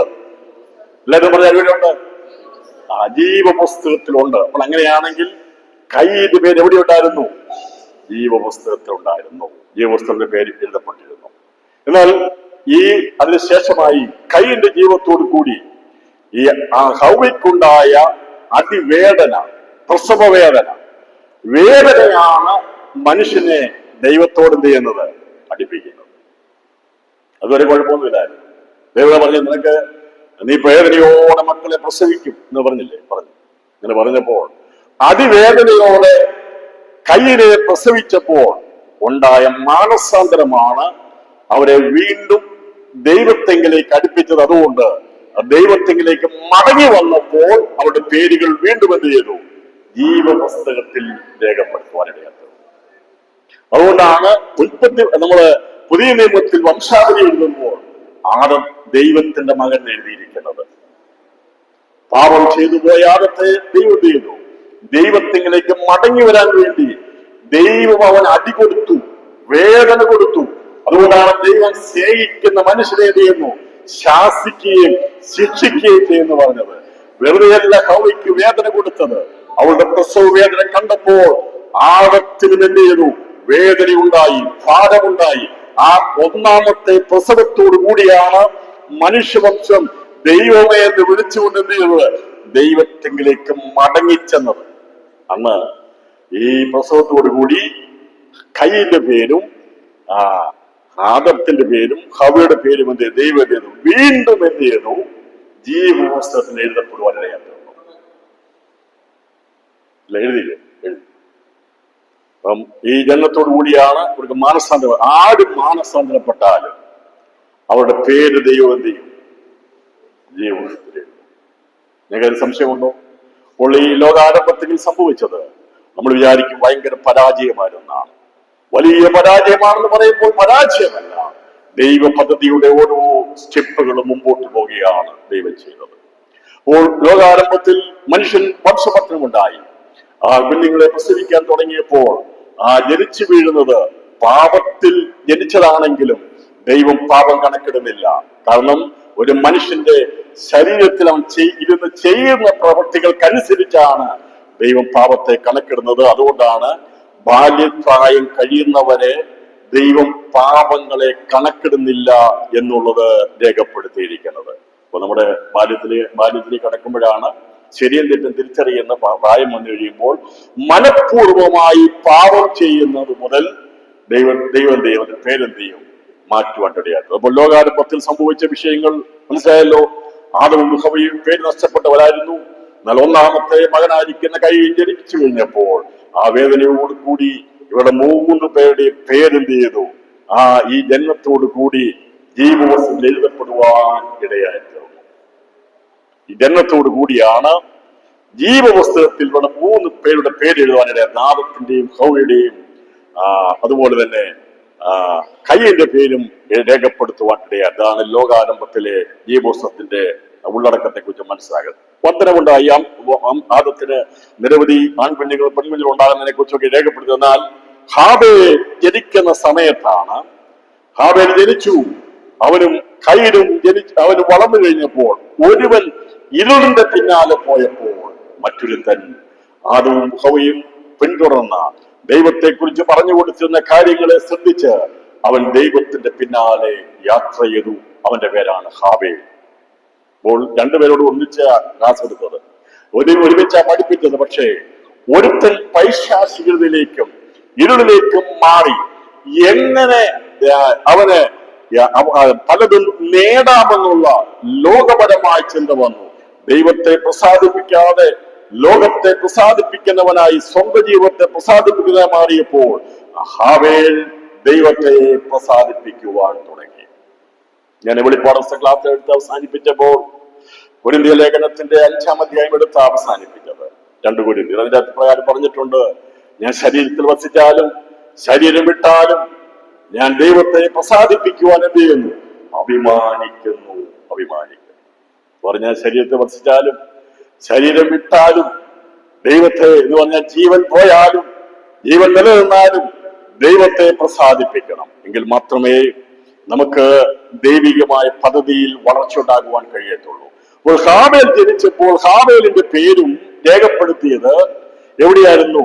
ജീവന്റെ പുസ്തകത്തിലായിരുന്നു. 4 പേരുടെ കാര്യങ്ങൾ ഞാൻ ഇവിടെ പറയാം. ഒന്ന്, ആദമും ഹവ്വയും അവർ വീണ്ടും അവരുടെ പേരുകൾ എന്ത് ചെയ്തു? മാനസാന്തര മുഖാന്തരമായി, വേദന മുഖാന്തരമായി ദൈവത്തോടടുത്ത് വന്നപ്പോൾ അവരുടെ പേരുകൾ ജീവന്റെ പുസ്തകത്തിൽ രേഖപ്പെടുത്തുവാനിടയായിരുന്നു. വീണ്ടും എഴുതി. അവർക്ക് ജനിച്ച കയ്യിന്റെ പേരെഴുതി, അവർക്ക് ജനിച്ച ഹാബേലിന്റെ പേരെഴുതി. അപ്പോൾ ആദത്തിന്റെ കുടുംബത്തിലുണ്ടായിരുന്ന 4 പേര് ബൈബിളിൽ പറഞ്ഞിരിക്കുന്ന കാര്യം, ബാക്കിയുള്ള മക്കളെ കുറിച്ച് നിങ്ങൾ പിന്നെ പിടിച്ചാൽ മതി. ഈ 4 പേരുടെ കാര്യമെടുത്ത് പഠിക്കുമ്പോൾ 4 പേരും ആരായിരുന്നു? ജീവപുസ്തകത്തിൽ പേരുള്ളവരായിരുന്നു. ജീവപുസ്തകത്തിലുള്ളവർ. എന്നാൽ വളർന്നപ്പോൾ ദൈവം സംസാരിച്ചതിൽ നിന്ന് വിഘടിച്ചു പോയിട്ട് ദൈവത്തോട് പറഞ്ഞു, പാപം നിന്റെ വാതിക്കൽ കിടക്കുന്നു, അതിന്റെ ഇഷ്ടം നിന്നോടാകുന്നു, നീയോ അതിനെ എന്ത് ചെയ്യണം? കീഴടക്കണമെന്നുള്ള ദൂത് ദൈവം കൈമാറി. കൈനോട് പറഞ്ഞില്ലേ? കേട്ട് പറഞ്ഞപ്പോൾ കൈനത് കേട്ടോ? ഇല്ല. അവന് അത് ആൻസറിന് തോന്നിയില്ല. ദൈവം പറഞ്ഞു, നിന്റെ ജീവിതയാത്ര വളരെ അപകടത്തിലാണ് പോകുന്നത്. ദൈവം നമ്മോട് സംസാരിക്കട്ടോ? മനസ്സാക്ഷിയിൽ പറയും. പാപത്തിലേക്ക് പോകുമ്പോൾ മനസ്സാക്ഷിയിൽ പറയും. ദൈവം നേരിട്ട് പറയത്തില്ല. തെറ്റിലേക്ക് പോകുമ്പോൾ മനുഷ്യന്റെ മനസ്സാക്ഷിയിൽ ഉണർവുണ്ടാകെ ഉണർത്തും. പാപത്തിലേക്കാ പോകുന്നത്, തെറ്റിലേക്കാ പോകുന്നത്. സൂക്ഷിച്ചില്ലെങ്കിൽ അപകടമാണ്. ദൈവാത്മാവ് ഉത്ബോധം വരും. അതിനെയാണ് ദൈവം സംസാരിക്കുക എന്ന് പറയുന്നത്. ഇല്ലേ? നമുക്ക് വരത്തില്ലേ? വരും. പാപത്തിലേക്ക് നീങ്ങുന്ന ഏത് മനുഷ്യരോടും ദൈവാത്മാവ് പറയും, 1-2 പ്രാവശ്യത്തേക്ക് അടിച്ച് കേൾക്കുന്നില്ലെങ്കിൽ ദൈവം കൈവിട്ട് കളയും. അതുകൊണ്ട് നമ്മളോട് ദൈവാത്മാവ് മനസ്സാക്ഷിയിൽ നമ്മളോട് സംസാരിക്കും. കൈനോട് പറഞ്ഞ, കൈനെ, നിന്റെ യാത്ര ശരിയല്ല, നീ പോകുന്ന വഴി ശരിയല്ല, പാപം നിന്റെ വാതിക്കൽ കിടക്കുകയാണ് എന്ന് പറഞ്ഞാൽ പ്രവേശിക്കാൻ വേണ്ടി കാത്തിരിക്കുകയാണ്. അതിന്റെ ഇഷ്ടം നിന്നോടാകുന്നു. അവിടെ ഇഷ്ടം, പാപത്തിന് ഇഷ്ടം എന്ന് പറഞ്ഞാൽ ഇളാരിക്കുന്ന സത്താൻ അവൻ വഴി നോക്കിയിരിക്കുക. ഏതൊരിൽ വഞ്ചിച്ച ആ വഞ്ചന മുഖാന്തരമായി നിന്റെ മാതാപിതാക്കളെ വഴിതെറ്റിച്ച് പാപത്തിൽപ്പെട്ട, എന്നാൽ ഞാൻ അവരെ മടക്കിക്കൊണ്ടുവന്നു. അവർ വീണ്ടും നീതിമാന്മാരായി തീരുവാനിടയാക്കി വന്നു. അവർക്ക് മുഖാന്തരമായി എന്ത് ചെയ്തു? കയ്യിലും ഹാബേലും ജനിച്ചപ്പോൾ നീതിമാന്മാരുടെ പട്ടികയിൽ അവരുടെ പേരെഴുതി. ദൈവം പറഞ്ഞു, നിങ്ങളിപ്പോൾ നീതിമാന്മാരാ.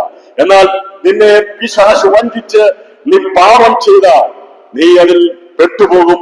അതുകൊണ്ട് സൂക്ഷിക്കണമെന്നുള്ള വാണിംഗ് ദൈവം കൈനോട് കൊടുത്തു. പക്ഷെ അവനത് വിലക്കെടുത്തില്ല, മുഖവിലക്കെടുത്തില്ല.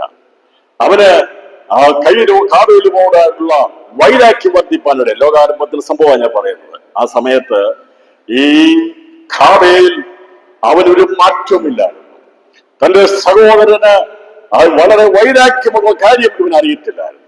അങ്ങനെ പലപ്പോഴും പ്രിയപ്പെട്ടവരെ, നിഷ്കളങ്കമായി നടക്കുന്നവന് മറ്റൊരുത്തന്റെ ഉള്ളിലിരിക്കുന്ന അറിയത്തില്ല. നിന്നെയും എന്നെയും പറ്റിക്കാൻ വേണ്ടി പലരും കൂടും.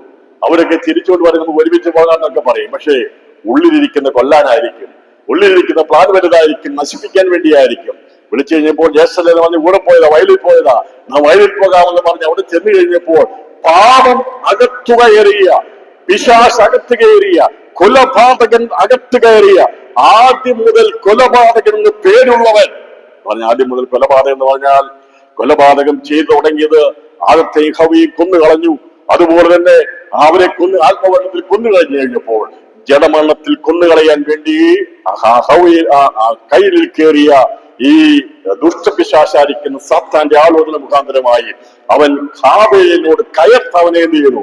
വയലിൽ വെച്ച് അവനെ കൊന്നുകളഞ്ഞു കഴിഞ്ഞപ്പോൾ മറ്റൊരു ചരിത്രം അവിടെ രചിക്കപ്പെടുകയാണ് തുടങ്ങിയത്. എന്താണെന്ന് പറയാം? അതുവരെ ജീവവസ്തുതയുണ്ടായിരുന്നുള്ളൂ. എന്നാൽ ഹാബേൽ മരിച്ചു കഴിഞ്ഞപ്പോൾ ദൈവം മറ്റൊരു പേര്, അതുവരെ അവൻ നീതിമാനായിരുന്നു.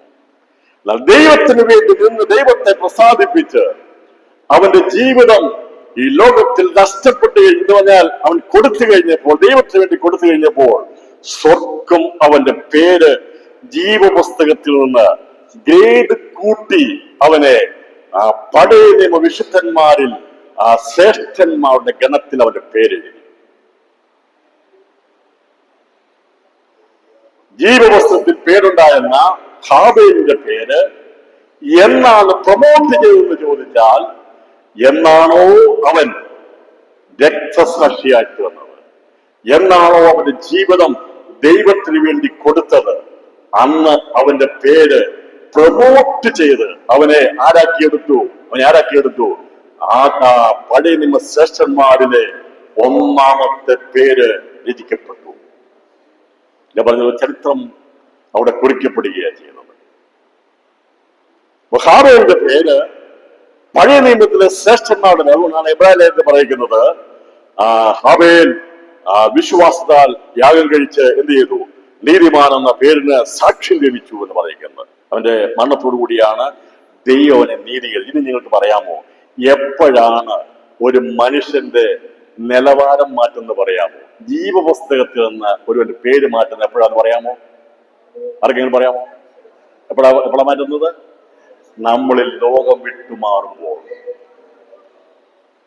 അതുവരെ നമ്മുടെ പേര് ബേസിക് ബുക്കിൽ കാണും, അടിസ്ഥാന രജിസ്റ്ററാണ് ജീവപുസ്തകം. ഈ പുസ്തകത്തിൽ നമ്മുടെ എല്ലാ എന്ന് പറഞ്ഞാൽ നീതിമാന്മാരുടെ എല്ലാവരുടെ പേര് കാണും. ഇവിടെ ഇരിക്കുന്ന ഒരൊറ്റ മനുഷ്യന്റെ പേരും ഇപ്പോൾ സ്വർഗത്തിൽ ഒന്നും എഴുതിയിട്ടില്ല, ആദിയാത്മാരുടെ ലിസ്റ്റിൽ എഴുതിയിട്ടില്ല. നമ്മുടെ ശ്വാസം വിടുമ്പോഴാണ് ദൈവം തീരുമാനിക്കുന്ന എവിടെ രേഖപ്പെടുത്തണമെന്ന്. ഉദാഹരണം ഞാൻ പറഞ്ഞുതരാം. നമ്മളൊരു കോളേജിൽ ചെന്ന് ചെല്ലുമ്പോഴേ നിങ്ങൾക്ക് സർട്ടിഫിക്കറ്റ് വരുമോ? തരത്തില്ല. എന്നാ വരുന്നത്? ആ കോളേജിൽ നിന്ന് പഠിക്കാൻ പോയിട്ട് എന്തിനു പഠിക്കാൻ പോയോ അത് ജയിച്ചു കഴിയുമ്പോഴാണ് എന്ത് ചെയ്യുന്നത്? സർട്ടിഫിക്കറ്റ് ഇഷ്യൂ ചെയ്യുന്നത്. അതാണ് ഉത്തരം. ഞാൻ രാവിലെ ചോദിച്ചിരുന്നത് എപ്പോഴാണ് നമ്മുടെ പേര്. അതുകൊണ്ടാണ് ജീവവസ്തു പേരുള്ള ക്ലേമതം എന്നൊക്കെ പറഞ്ഞിരിക്കുന്നത്. ജീവനോടിരിക്കുമ്പോൾ ജീവവസ്തുവിലെ പേരുള്ളൂ. മനസ്സിലായി? ഈ മർമ്മം മനസ്സിലാക്കേണ്ട കാര്യമാണ്. അത് നിങ്ങൾ നിസ്സാരമായിട്ട് കണക്കാക്കരുത്. എല്ലാവരും ഇവിടെ നിന്ന് പറയരുത് എന്റെ പേര് സ്വർഗത്തിൽ ആദിയാത്മാരുടെ ലിസ്റ്റാന്ന് പറയരുത്. ദൈവത്തെ അറിയാം, മണ്ണാ നീയൊക്കെ, നമ്മളൊക്കെ മണ്ണാ, എപ്പോഴാ തെറ്റിപ്പോകുന്ന അറിയത്തില്ല. അതുകൊണ്ട് അന്ത്യശാസ്ത്രം പഠിക്കണം, അല്ലെങ്കിൽ ലോകം വിട്ടുപോകുമ്പോഴാണ് ദൈവം ഡിക്ലെയർ ചെയ്യുന്നത് ഇന്നതാണ്. അതുവരെ സൂക്ഷിക്കണം. എന്നുവരെ സൂക്ഷിക്കണം? എന്നുവരെയാണ് വിശ്വാസ ജീവിതം കാത്തു സൂക്ഷിക്കേണ്ടത്? എന്നുവരെയാണ് വിശുദ്ധ ജീവിതം നയിക്കേണ്ടത്? എന്നുവരെയാണ് നീ ആത്മാവിൽ ജീവിക്കേണ്ടത്? എന്നുവരെയാണ് നീ പാപം കൂടാതെ ജീവിക്കേണ്ടത്? എന്നുവരെയാണ് നിന്റെ വിശ്വാസം കാത്തു സൂക്ഷിക്കേണ്ടതെന്ന് ദൈവാത്മാവ് ചോദിച്ചാൽ പറയണം, ശാസ്ത്രം വിടുന്ന, അന്ത്യശാസ്ത്രം വിടുന്ന സമയം വരെ, അഥവാ കർത്താവ് വരുന്ന ദൈവം നമ്മെ രൂപാന്തരപ്പെടുന്ന നിമിഷം വരെ എനിക്കും നിങ്ങൾക്കും പറയാൻ കഴിയത്തില്ല. നാം പരിശ്രമിച്ചു കൊണ്ടിരിക്കുക. അതുകൊണ്ട് പല സമയം ഒരു തീരുമാനമെടുക്കണം. നമ്മുടെ പേര് ജീവന്റെ പുസ്തകത്തിൽ ഉണ്ട്. എന്നാൽ നമ്മുടെ പേര് അവസാനമായി ദൈവം പ്രമോട്ട് ചെയ്യണമോ ഡിമോട്ട് ചെയ്യണമോ എന്ന് ചിന്തിക്കുന്നത് ഈ ലോകത്തിൽ പോകുമ്പോഴാണ് ദൈവം തീരുമാനിക്കുന്നത്. അല്ല ദൈവം എപ്പോഴും എഴുതി മായ്ക്കുന്ന പരിപാടിയൊന്നുമില്ല. മനസ്സിലായോ? ഒന്നാമത്തെ വർഷമേ ഉണ്ടെങ്കിൽ ഫസ്റ്റ് ഇയർ ആയിട്ടുള്ളൂ, രണ്ടാമത്തെ വർഷമായിട്ട് രണ്ടാമത്തെ വർഷമേ ആയിട്ടുള്ളൂ, നീ കോഴ്സ് കംപ്ലീറ്റ് ആയിട്ടുള്ളൂ, നീ ഡിഗ്രി പാസ്സായെങ്കിൽ മാത്രമേ ഡിഗ്രി കിട്ടുകയുള്ളൂ. അങ്ങനെ നിരകളുണ്ട്. ശത്രു, നീ ആത്മാവിന്റെ നിരകളെ കുറിച്ച് പറഞ്ഞുതരാം, ജീവിതത്തിന്റെ വിശ്വാസ നിരകളെ കുറിച്ച് പറഞ്ഞുതരാം. അപ്പൊ നമ്മുടെ എല്ലാവരുടെയും ബേസിക് പേരുകൾ എവിടെയുണ്ട്? അടിസ്ഥാന ബുക്കായിരിക്കുന്ന ജീവോസ്തത്തിലുണ്ട്. കർത്താവിനെ സ്വന്തം രക്ഷിതാവായി സ്വീകരിച്ച് വാഗൊണ്ട് ഏറ്റു പറഞ്ഞ് ദൈവനാമ വിശ്വസിച്ച് പാവങ്ങൾക്ക് വേണ്ടി യേശു മരിച്ചെന്ന് നാം വിശ്വസിച്ച് അവനെ കൈക്കൊണ്ട് അവന്റെ നാമത്തെ വിശ്വസിച്ച് പിതാവിന്റെയും പുത്രന്റെയും പരിശുദ്ധാത്മാവിന്റെ നാമത്തിൽ സ്നാനപ്പെട്ടു കഴിഞ്ഞാൽ നമ്മുടെ പേര് ജീവപുസ്തകത്തിൽ എഴുതും. അതിനുശേഷം ദൈവം ഓരോ ദിവസവും നമ്മുടെ ജീവിതത്തെ പഠിച്ചും അവൻ ഗ്രഹിച്ചും കൊണ്ടിരിക്കുക. അവസാനം ഇവിടുന്ന് ദൈവം വിളിക്കുമ്പോൾ, ഇവിടുന്ന് പറന്നു പോകുമ്പോൾ ഹാവേരിനെ ദൈവം ചെയ്തു, ജീവപുസ്തകത്തിൽ അവനെ പ്രൊമോട്ട് ചെയ്ത് ദൈവനെ എന്ത് ചെയ്തു? എന്നാണോ പരദീസിൽ ഒന്നാം സ്വർഗ്ഗത്തിലേക്ക് കൊണ്ടുപോകുന്നത്, അവിടേക്കുള്ള സ്ഥാനത്തിന് വേണ്ടി അവനെ കൊണ്ടുപോയി. പക്ഷെ അവന്റെ ജീവിതത്തെ കൊണ്ടുപോയത് മീതെയുള്ള പാതാളത്തിലേക്ക് അവനെ കൊണ്ടുപോയത്. അപ്പോൾ ഇവിടുന്ന് ആദ്യമായി ലോകത്തുള്ള മരണം മുഖാന്തരമായി എന്താ പറഞ്ഞാൽ, ആദ്യമായി മരിച്ചുപോയ ഒരു വ്യക്തി, അവൻ അന്നത്തെ കാലത്ത് അന്നത്തെ നിലവാരത്തിൽ ഏറ്റവും ശ്രേഷ്ഠമേറിയ ഒരു മരണത്തിന് യോഗ്യനായിട്ടാണ് ഹാവേൽ മരിച്ചത്. എന്റെ ദൈവം പരാജയത്തിന്റെ ദൈവമല്ല, അവൻ വിജയത്തിന്റെ ദൈവമാണ്. എന്തിനു വേണ്ടി ദൈവം പദ്ധതിയിട്ടു, മനുഷ്യനെ സൃഷ്ടിച്ചുവോ, അത് ദൈവം എന്ത് ചെയ്തു? അതിന്റെ പൂർണ്ണതയിൽ ചെയ്തു. അന്ന് ലഭിക്കാവുന്ന, പഴയ നിയമത്തിൽ ലഭിക്കാവുന്ന ഒരു മനുഷ്യൻ ലഭിക്കാവുന്ന ഏറ്റവും ശ്രേഷ്ഠകരമായ ഒരവസ്ഥയിലാണ് ഹാവേൽ മരിച്ചത്. അതുപോലെ ശിശു മരിച്ചാൽ അതുപോലെ ആ സ്ഥാനത്ത് വരത്തില്ല. ഞാൻ പറഞ്ഞല്ലോ, പാപം ചെയ്യാതെ ശരിക്കും മരിച്ചു പോകും. അതുകൊണ്ട് ശ്രേഷ്ഠന്മാരുടെ പദവിയിൽ വരത്തില്ല, ജീവസ്ഥയിൽ പേരുള്ളൂ. നമ്മുടെ എല്ലാവരുടെയും പേര് ജീവസ്ഥയിലുണ്ട്. എന്നാൽ എന്നാ നമ്മുടെ പേര് ദൈവം ഏത് നിലയിലേക്ക് മാറ്റുന്നത്? ഇവിടം വിട്ടു പോകുമ്പോൾ, ഇവിടുത്തെ ജീവിതം അവസാനിക്കുമ്പോൾ, ഇവിടുത്തെ ഫയൽ മടക്കുമ്പോൾ ദൈവം തീരുമാനിക്കും ഏതിൽ പോകണം. ഇതുപോലെയുള്ളൂ മണ്ണിൽ എഴുതിയവിടെ കാര്യം. മണ്ണിൽ എഴുതി വെച്ചിട്ടുണ്ട് പേര്. പാപം ചെയ്യുമ്പോൾ ഒരു പേര് പാപി എന്ന് എഴുതി വെക്കും. അവൻ ജീവിച്ച് കഠിനപാപം ചെയ്തു കഴിഞ്ഞാൽ ലോകത്തുനിന്ന് ഇവിടെ പോകുമല്ലോ. അന്നേരം ദൈവം പറയും, ഇവനെ മരണത്തിൽ, നരകത്തിൽ വിടാനുള്ളവനാണ്, ഇവനെ പാതാളത്തിൽ വിടാനുള്ളവനാണെന്ന് ദൈവമാണ് ഒടുവിലത്തെ സർട്ടിഫൈ ചെയ്യുന്നത്. ഇതിനെയാണ് ദൈവം എഴുതുന്ന പുസ്തകങ്ങൾ എന്ന് പറഞ്ഞിരിക്കുന്നത്. ലോകാരംഭത്തിൽ എഴുതപ്പെട്ട പേരുകളെ കുറിച്ചും അത് ഉയരത്തിലേക്ക് മാറ്റപ്പെട്ട ജീവിതത്തെക്കുറിച്ചും പഠിച്ചപ്പോൾ ഉയരങ്ങളിലേക്കുള്ള ചവിട്ടുപടികളാണ് മാനവജാതിക്ക് വേണ്ടി ദൈവം വെച്ചിരിക്കുന്നത്. നിങ്ങൾ വിചാരിക്കുന്ന കാലങ്ങൾ വരുന്നതോറും വലിയ വലിയ പ്രശ്നങ്ങളാണല്ലോ വരുന്നത്, യുദ്ധങ്ങളാണല്ലോ വരുന്നത്, ക്ഷാമമാണല്ലോ വരുന്നത്, മഹാമാരിയാണല്ലോ വരുന്നത്, വിഷയങ്ങളാണല്ലോ വരുന്നത്. ഇനി എങ്ങനെ ജീവിക്കും, എങ്ങനെയായി മുമ്പോട്ട് പോകുമെന്ന് ആകുലപ്പെടുന്നുണ്ടെങ്കിൽ ആകുലപ്പെടുകയല്ല ചെയ്യേണ്ടത്. ദൈവം നമ്മളെ പടിപടി ഉയർത്തുവാനാ ദൈവം ആഗ്രഹിക്കുന്നത്, താഴ്ത്തുവാനല്ല, ഉയർത്തുവാനാ. ലോകത്തിൽ എന്ത് സംഭവിച്ചാലും അത് സംഭവിച്ചുകൊണ്ടിരിക്കട്ടെ. ഹാവേലിന്റെ ജീവിതത്തിൽ അവനെ ദൈവം പ്രൊമോട്ട് ചെയ്തു. അവന്റെ പേര് അതുപോലെ ജീവവസ്ത്രത്തിലായിരുന്നെങ്കിൽ മറ്റൊരു പുസ്തകം എഴുതി ചേർത്തു. അതാണ് പുതിയ നിയമ ശ്രേഷ്ഠന്മാരുടെ പേരുകൾ രേഖപ്പെടുത്തുന്ന പുസ്തകം.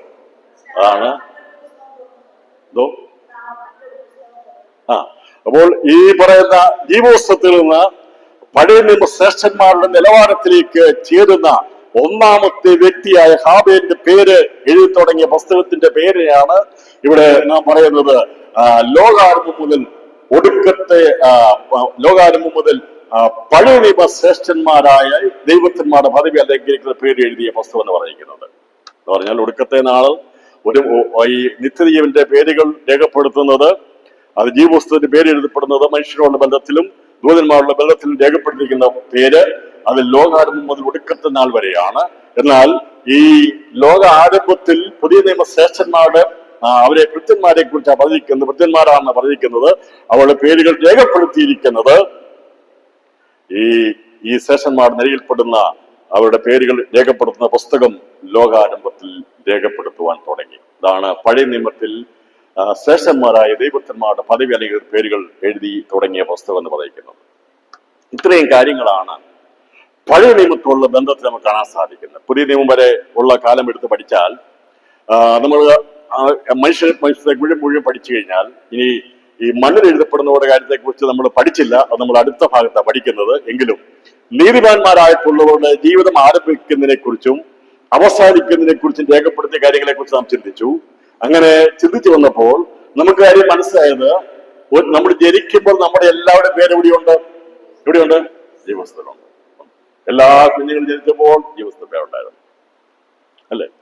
അതുകൊണ്ടാണ് നമുക്ക് എന്തില്ലാത്തത്, പാപമോചന പ്രിയൊന്നും പിള്ളേർക്ക് ചെയ്യാത്തത്. നമ്മൾ പിള്ളേരെ സ്നാനപ്പെടുത്താത്തതിന്റെ കാരണം അതാണ്. അവർക്ക് വേണ്ടി പാപമോചനത്തെ പരിപാടി ചെയ്യാത്തതിന്റെ കാരണം അതാണ്. 28 ദിവസം നോക്കാത്ത കാര്യം അതാണ്. 58 ദിവസം നോക്കണ്ട. ജനിച്ചു വീഴുന്ന കുഞ്ഞുങ്ങളെല്ലാം ആരാണ്? ദൈവത്തിൻ്റെതാണ്. കഥാ പറഞ്ഞില്ലേ, ശിശുക്കളെ എന്റെ അടുക്കൽ വിടുവീൻ, അവരെ തടയരുത്, അവരുടേതല്ലോ ദൈവരാജ്യം. ദൈവരാജ്യം ആരുടേതാണ്? ശിശുക്കളെ പോലുള്ളവരുടേതാണ്, ശിശുക്കളുടേതാണ്. അതുകൊണ്ട് ദൈവത്തിന് ഒരു മുഖപക്ഷവുമില്ല. ഞാൻ പറഞ്ഞല്ലോ, മതത്തിന്റെ പേരിൽ വേർതിരിവ് നടത്തുന്ന മനുഷ്യരോട് പറയാനുള്ളത്, സർവശക്തനായ ദൈവത്തിന് ഒരു വേർതിരിവും ഈ ലോകത്ത് ജനിച്ചു വീഴുന്ന ഒരു മനുഷ്യനോടുമില്ല.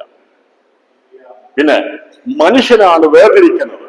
ഹിന്ദുവെന്നും പേരുകൾ പറഞ്ഞ് മാറ്റുന്നത് മനുഷ്യനാണ്. ദൈവത്തിന്റെ പുസ്തകത്തിൽ എഴുതപ്പെടാത്ത ഒരൊറ്റ സൃഷ്ടി പോലും, ഒരു മനുഷ്യജീവൻ പോലും ഭൂമിയിലില്ല. അപ്പോൾ നമ്മുടെ എല്ലാ പേരുകൾ എവിടെ ഉണ്ടായിരുന്നു? ജീവപുസ്തകത്തിലുണ്ടായിരുന്നു. എന്നാൽ ഞാൻ മനഃപൂർവ്വമായി പാപം ചെയ്തു കഴിഞ്ഞപ്പോൾ എന്റെ ദൈവം എന്ത് ചെയ്തു? വിഷമത്തോടെ എന്റെ പേര് മായ്ച്ചു കളഞ്ഞു. എന്നാൽ ദൈവത്തിന്റെ കൃപയാൽ സുവിശേഷം, വചനം, മനസ്സാക്ഷി മനുഷ്യർ സംസാരിക്കുവാനിടയുണ്ട്. ദൈവവചനത്തിന്റെ കേൾവി കേട്ട് വചനത്തിൽ വിശ്വസിച്ചു കഴിഞ്ഞപ്പോൾ, ഭാവിയാണെന്ന് മനസ്സിലായി മടങ്ങി വന്നപ്പോൾ ദൈവം നമ്മളെ മക്കളാക്കി തീർത്തു. അവനിൽ വിശ്വസിച്ച്, അവന്റെ നാമത്തിൽ വിശ്വസിച്ച് അവനെ കൈക്കൊള്ളുന്ന ഏവർക്കും ദൈവമക്കളാകുവാൻ ദൈവം എന്ത് ചെയ്തു? അധികാരം കൊടുത്തു. അങ്ങനെ ദൈവം തന്ന അധികാരത്തിലാണ് നാം ആരായി തീർന്നത്? വിശ്വാസത്താൽ ദൈവമക്കളായി തീർന്നത്. ദൈവമക്കളായി തീർന്നപ്പോൾ ദൈവം പറഞ്ഞു, സ്വർഗത്തിൽ സന്തോഷമുണ്ടാകും. ഇങ്ങനെ സന്തോഷം ഉണ്ടാകുന്നത്, അവിടെ ജനിക്കുമ്പോൾ സ്വർഗീയ ദൂതന്മാരുടെ മുമ്പിലെത്തി ജീവപുസ്തകത്തിൽ പേരെഴുതുന്നത് സ്വർഗത്തിന് സന്തോഷമാണ്. ആ ശുശ്രൂഷയ്ക്ക് വേണ്ടി ഇറങ്ങിത്തിരിക്കുന്ന സുവിശേഷകന്മാർ ദൈവത്തിന് സന്തോഷമുളവാക്കുന്ന ശുശ്രൂഷ ചെയ്യുന്നവര്, മനുഷ്യരെ പാപത്തിൽ നിന്ന് നേർവഴിയിലേക്ക് നയിക്കുന്ന ദൈവ ശുശ്രൂഷ ചെയ്യുന്ന പ്രിയപ്പെട്ടവരെ, നമ്മൾ ദൈവത്തിന് പ്രസാദമുള്ള ക്രിയ ചെയ്യുന്നവരെ. കാരണം സ്വർഗത്തിന് സന്തോഷം ഉണ്ടാകുന്നത് ഒരു പാവി മാനസാന്തരപ്പെടുമ്പോഴാണ്. ഒരു പാവി മാനസാന്തരപ്പെടണമെങ്കിൽ അവരിലേക്ക് ദൈവത്തിന്റെ വചനം ചെല്ലണം. അതിനുവേണ്ടിയാ സുവിശേഷം ഘോഷിക്കുന്നത്. ഏതെങ്കിലും മാധ്യമത്തിലൂടെ, ഏതെങ്കിലും മാർഗത്തിലൂടെ നാം സുവിശേഷം അറിയിക്കുന്നെങ്കിൽ നാം ഭാഗ്യമുള്ളവരെ. കരമുയർത്തി ദൈവത്തിന് സ്തോത്രം ചെയ്താട്ട് ഇന്ന് പകൽസമയം ദൈവത്തിന്റെ ശുശ്രൂഷ ചെയ്യുന്ന, മാനസാന്തരത്തിലേക്ക് നയിക്കുക, ഭാവിയെ മടക്കിക്കൊണ്ടിരിക്കുക ചെയ്യുന്ന, ശുശ്രൂഷ ചെയ്യുന്ന, പ്രാർത്ഥിക്കുന്ന സഹോദര സഹോദരി, മാതാവേ പിതാവേ, നീയും നിങ്ങൾ ഭാഗ്യമുള്ളവരാ. നാം ഭാഗ്യമുള്ള ശുശ്രൂഷ ചെയ്യുന്നത് ദൈവത്തിന് സന്തോഷമാണ്, സ്വർഗത്തിന് സന്തോഷമാണ്. പറഞ്ഞാട്ടെ, അതേ പാപികൾ മടങ്ങി വരുന്നത്. ഇന്ന് പകൽസമയം ദൈവാത്മാവ് ആഗ്രഹിക്കുന്നത്, ഈ അഭിഷേകത്തിൽ നിറവിൽ പോകുമ്പോൾ ഏത് വിധേനയും പ്രാർത്ഥിച്ചുകൊള്ളണം. ഏത് വിധേനയും ആരെങ്കിലും ചിലത് തീയിൽ വലിച്ചെടുക്കുവാനുള്ള ദൈവകൃപ പ്രാപിക്കണം. കർത്താവ് എനിക്ക് കൃപ നൽകണമേ എന്ന് ഈ ദിവസങ്ങൾ പ്രാർത്ഥിച്ചു തുടങ്ങിയാൽ, എല്ലാവരും പ്രാർത്ഥിച്ചു തുടങ്ങിയാൽ സ്വർഗം നമ്മളെ കുറിച്ച് സന്തോഷിക്കണം. ചിലരും അഭിഷേകത്തിൽ മാറ്റിയെടുക്കും. ചില അത്ഭുതമായ ശുശ്രൂഷകളിലേക്ക് ദൈവാത്മാവ് ദിവസങ്ങൾ ചിലരെ മാറ്റിയെടുക്കുക വേണ്ടിയാണ് ഇവിടെ ഈ കോൺഗ്രസ് നടക്കുന്നത്. അതെ, ദൈവത്തിന് സന്തോഷമുള്ള ശുശ്രൂഷ ചെയ്യാൻ വേണ്ടി ചിലരെ ദൈവാത്മാവ് അഭിഷേകം ചെയ്ത് തലമുറകളെ മാറ്റിയെടുക്കാൻ പോകുന്ന ദൈവത്തിന്റെ വലിയ വഴികൾക്കായി ഞാൻ ദൈവത്തിന് സ്തോത്രം ചെയ്യുന്നു. ദൈവത്തിന് ശുശ്രൂഷ അതിനുവേണ്ടി ദൈവം ദൂതന്മാരെ നമുക്ക് കാവൽ തന്നിരിക്കുന്നത്. ദൈവം നമ്മുടെ സ്വന്തം കഴിവല്ല പോകുന്നത്. ദൈവത്തിന്റെ ആത്മാവിനെ തന്നുകൊണ്ട് ദൈവത്തിന്റെ പരിശുദ്ധാത്മാവിന്റെ ദൈവത്തിന്റെ ദൂതന്മാരുടെ കാവലിലാണ് നാം എന്ത് ചെയ്യുന്നത്? ദൈവ ശുശ്രൂഷ ചെയ്യുന്നത്. അങ്ങനെ സുവിശേഷം അറിയിക്കാൻ ജാള്യത വേണ്ട. സുവിശേഷം പറയുവാൻ ഞാൻ നിങ്ങൾ മടിക്കേണ്ട. കേൾക്കാത്തവൻ കേൾക്കണ്ട. പക്ഷേ പരസ്യയോഗം നടത്തുന്ന അതിനു വേണ്ടിയാ, പ്രാക്ടിക്കൽ കൊടുക്കുന്നതിന് വേണ്ടിയാ. ഒരുപക്ഷെ ചിലരതിനെ വിരോധിച്ചേക്കാം. പക്ഷേ മറുവഴി ദൈവം തുറന്നു വരും. ഇവിടെ പലരും പുറമേ ഉള്ളത് അടച്ചാൽ അവിടെ വീടിനകത്ത് ചെല്ലുവാൻ തക്കതായ ദൂരറിയിക്കുവാൻ ദൈവം ആധുനിക മാധ്യമങ്ങളെ ഉപയോഗിക്കും.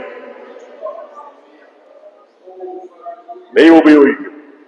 ഇവിടുത്തെ പരസ്യങ്ങൾ തടയാമായിരിക്കും, ഇവിടുത്തെ കൺവെൻഷനുകൾ തടയാൻ കഴിയുമായിരിക്കും. എന്നാൽ എതിർക്കുന്നവന്റെ വീടിന്റെ ഉള്ളിൽ പോലും ദൈവവചനം കടന്നു ചെല്ലുവാൻ വേണ്ടി ദൈവാത്മാവ് ഉപയോഗിക്കുന്ന ആധുനിക ഈ നൂതന വിദ്യകളെല്ലാം ദൈവരാജ്യത്തിന് വ്യാപ്തിക്ക് വേണ്ടി ദൈവം ഉണ്ടാക്കിയതാണ്. അതുകൊണ്ട് ഞാനും നിങ്ങളും ഈ ദിവസങ്ങളിൽ ഭാരപ്പെട്ടു പോകണ്ട. ദൈവം തന്റെ ശുശ്രൂഷ ചെയ്തെടുക്കുന്നുണ്ട്. നാം ഒറ്റ കാര്യം ചെയ്താൽ മതി, നാം പ്രാർത്ഥിച്ചാൽ മതി. ദൈവം പറഞ്ഞു, കൊയ്ത്ത് വളരെയുണ്ട്, സത്യം വേലക്കാരെ ചുരുക്കം, കൊയ്ത്തിലേക്ക് അയക്കേണ്ടതിന് എന്ത് ചെയ്യണം? കൊയ്ത്തിന്റെ യജമാനനോട് പ്രാർത്ഥിപ്പീൻ, വേലക്കാരെ അയക്കേണ്ടതിന് പ്രാർത്ഥിപ്പീൻ എന്ന് ദൈവം പറഞ്ഞു. കൊയ്ത്ത് വളരെയുണ്ട്, സത്യം വേലക്കാരോ ചുരുക്കം. എന്താ പറയാണ്? കൊയ്ത്തിലേക്ക് അയക്കേണ്ടതിന് ആരോട് പറയണം? അവിടെ പറയേണ്ടത് മക്കളോട് പറഞ്ഞാൽ കേൾക്കത്തില്ല, നിന്റെ തലമുറയോട് പറഞ്ഞാൽ കേൾക്കത്തില്ല. പക്ഷേ എന്റെ ആഗ്രഹം ദൈവത്തോട് പറയണം, കർത്താവേ, കർത്താവേ, ഒരു തലമുറ നിനക്ക് വേണ്ടി ചോദിക്കുവാൻ, അങ്ങയുടെ വക്താക്കളായി തീരുവാൻ, ദൈവത്തിന്റെ വചനം ഘോഷിക്കുന്ന, ആത്മാവിൽ ഘോഷിക്കുന്ന, സുവിശേഷ സത്വത്വാനം ഘോഷിക്കുന്ന, നന്മ സുവിശേഷിക്കുന്നവരുടെ കാൽ എത്ര മനോഹരം. എന്താണെന്നറിയാമോ? അർത്ഥം എന്താണെന്നറിയാമോ? അറിയാം, നന്മ സുവിശേഷിച്ച കാലത്ത് മനോഹരം എന്ന് പറഞ്ഞാൽ കാല് വെള്ളയുള്ള ചെളിയില്ലാത്തതെന്നല്ല എന്റെ അർത്ഥം. നന്മ സുവിശേഷിക്കുന്നവന്റെ ജീവിതം എത്ര മനോഹരമെന്നാണ്, എത്ര ശ്രേഷ്ഠമായിരിക്കും, മറ്റുള്ള വ്യത്യസ്തമായിരിക്കും. ഞാൻ നിങ്ങൾ സുവിശേഷ പ്രസംഗങ്ങളാകാം, പ്രാർത്ഥിക്കുന്നതായിരിക്കാം, പക്ഷേ നമ്മുടെ ജീവിതം അത് മനോഹരമാകണമെങ്കിൽ നമ്മുടെ ജീവിതം എന്തായിരിക്കണം? മനോഹരമാകണം.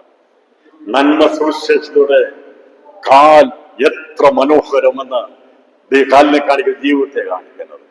നന്മ സുവിശേഷിക്കുന്നവരുടെ കാൽ എത്ര മനോഹരം. ഈ ദിവസങ്ങളിൽ നമ്മുടെ ജീവിതം ഒരു മനോഹരമായിരിക്കണം. ഒന്ന്, നാം എത്ര കടും വേദന അനുഭവിക്കുന്നതാണെങ്കിലും നീ ലോകത്തോടത് പറയാൻ പോകരുത്. ഒരുപക്ഷെ നമ്മൾ രോഗിയായിരിക്കും, എങ്കിലും രോഗികൾക്ക് വേണ്ടി പ്രാർത്ഥിക്കണം. നമ്മുടെ മക്കൾക്ക് ഒരുപക്ഷെ ഭാവി കണ്ടെത്തില്ലായിരിക്കാം, എങ്കിലും മറ്റുള്ള മക്കൾക്ക് വേണ്ടി നാം പ്രാർത്ഥിക്കണം. നമ്മുടെ എല്ലാ വിഷയങ്ങളും തീർന്നിട്ടല്ല നാം പ്രാർത്ഥിക്കേണ്ടത്. അബ്രഹാം പ്രാർത്ഥിച്ചില്ലേ? അബ്രഹാം തലമുറയിലായിരുന്നു. അവിടെ ചെന്നപ്പോൾ അബീമേലെക്കിന്റെ കുടുംബത്തിന് വേണ്ടി പ്രാർത്ഥിക്കാൻ പറഞ്ഞു. പ്രാർത്ഥിച്ചപ്പോൾ അവിടെയുണ്ടായിരുന്ന ആ ഗർഭം അടഞ്ഞു പോയ സ്ത്രീയുടെ ഗർഭം തുറന്നെന്നാണ് പറഞ്ഞത്. പ്രവാചകൻ പ്രാർത്ഥിച്ചു, പക്ഷേ അബ്രഹാം മകനുണ്ടായിരുന്നോ? ഇല്ല. അബ്രഹാം പ്രാർത്ഥിച്ചാൽ സാറയുടെ ഗർഭം തുറന്നോ? ഇല്ല. പക്ഷേ ദൈവത്തിന് അതിനൊരു പദ്ധതിയുണ്ട്, ദൈവത്തിന് അതിനൊരു സമയമുണ്ട്. അതുകൊണ്ട് ഈ സന്ദേശം കേൾക്കുന്ന പ്രിയപ്പെട്ടവരെ, നാളെ നിങ്ങൾ ആരും ഇറങ്ങി ഇവിടുന്ന് ഓടി നടന്നൊന്ന് പറയണ്ട. നാം പ്രാർത്ഥിക്കണം ദൈവത്തോട്, കർത്താവേ, അങ്ങേക്ക് എന്നെ കുറിച്ച് ഉദ്ദേശം എന്താണ്? എന്റെ ജീവിതത്തെക്കുറിച്ച് ഉദ്ദേശം എന്താണ്? എന്റെ തലമുറയെക്കുറിച്ച് ഉദ്ദേശം എന്താണ്? എങ്ങനെ എനിക്കൊരു സുവിശേഷത്തിന് ഭാഗമായി തീരാൻ കഴിയും? ഏത് വിധത്തിൽ എനിക്ക് മറ്റുള്ളവരെ സുവിശേഷം കൊണ്ടുവരാൻ കഴിയുമെന്ന് നാം ആഗ്രഹിച്ച് പ്രാർത്ഥിക്കാൻ തുടങ്ങിയാൽ ദൈവം പ്രസാദിക്കുന്ന പ്രാർത്ഥനയെ കർത്താവ് ചോദിച്ചു, നിങ്ങൾ പരിശുദ്ധാത്മാവിനെ യാചിപ്പീൻ, എന്നാൽ ഞാൻ നിങ്ങൾക്ക് എത്ര അധികം നൽകും. കർത്താൻ അറിയാം ഇതാരും പ്രാർത്ഥിക്കത്തില്ലെന്നറിയാം. അതുകൊണ്ടാണ് കർത്താവ് നിങ്ങൾ യാചിച്ചാൽ എന്ത് ചെയ്യാം? ധാരാളമായി നൽകാമെന്ന് പറഞ്ഞു. നമ്മൾ ഇതിനുവേണ്ടി പ്രാർത്ഥിക്കേണ്ട, ദൈവമേ, അങ്ങയുടെ കൃപ എനിക്ക് ആവശ്യമാണ്, അങ്ങയുടെ കൃപ എനിക്ക് ആവശ്യമാണ്. നമ്മൾ രക്ഷിക്കപ്പെട്ടു, നമ്മുടെ പേര് രേഖപ്പെടുത്തി സന്തോഷമുള്ള കാര്യമാണ്. ഈ സെഷൻ അവിടെ അവസാനിപ്പിക്കുമ്പോൾ ദൈവാത്മാവിൽ നിന്ന് ദൈവത്തിന്റെ വചനപ്രകാരം ഞാൻ പറയുന്നത്, പ്രിയപ്പെട്ടവരെ, നമ്മുടെ ജീവിതം മനോഹരമായിരിക്കണം. നമ്മുടെ ജീവിതം മനോഹരമായിരിക്കണം. ദൈവ്യാഗ്രഹങ്ങളാകാൻ പാടില്ല, നമ്മൾ അസൂയക്കാരാകാൻ പാടില്ല.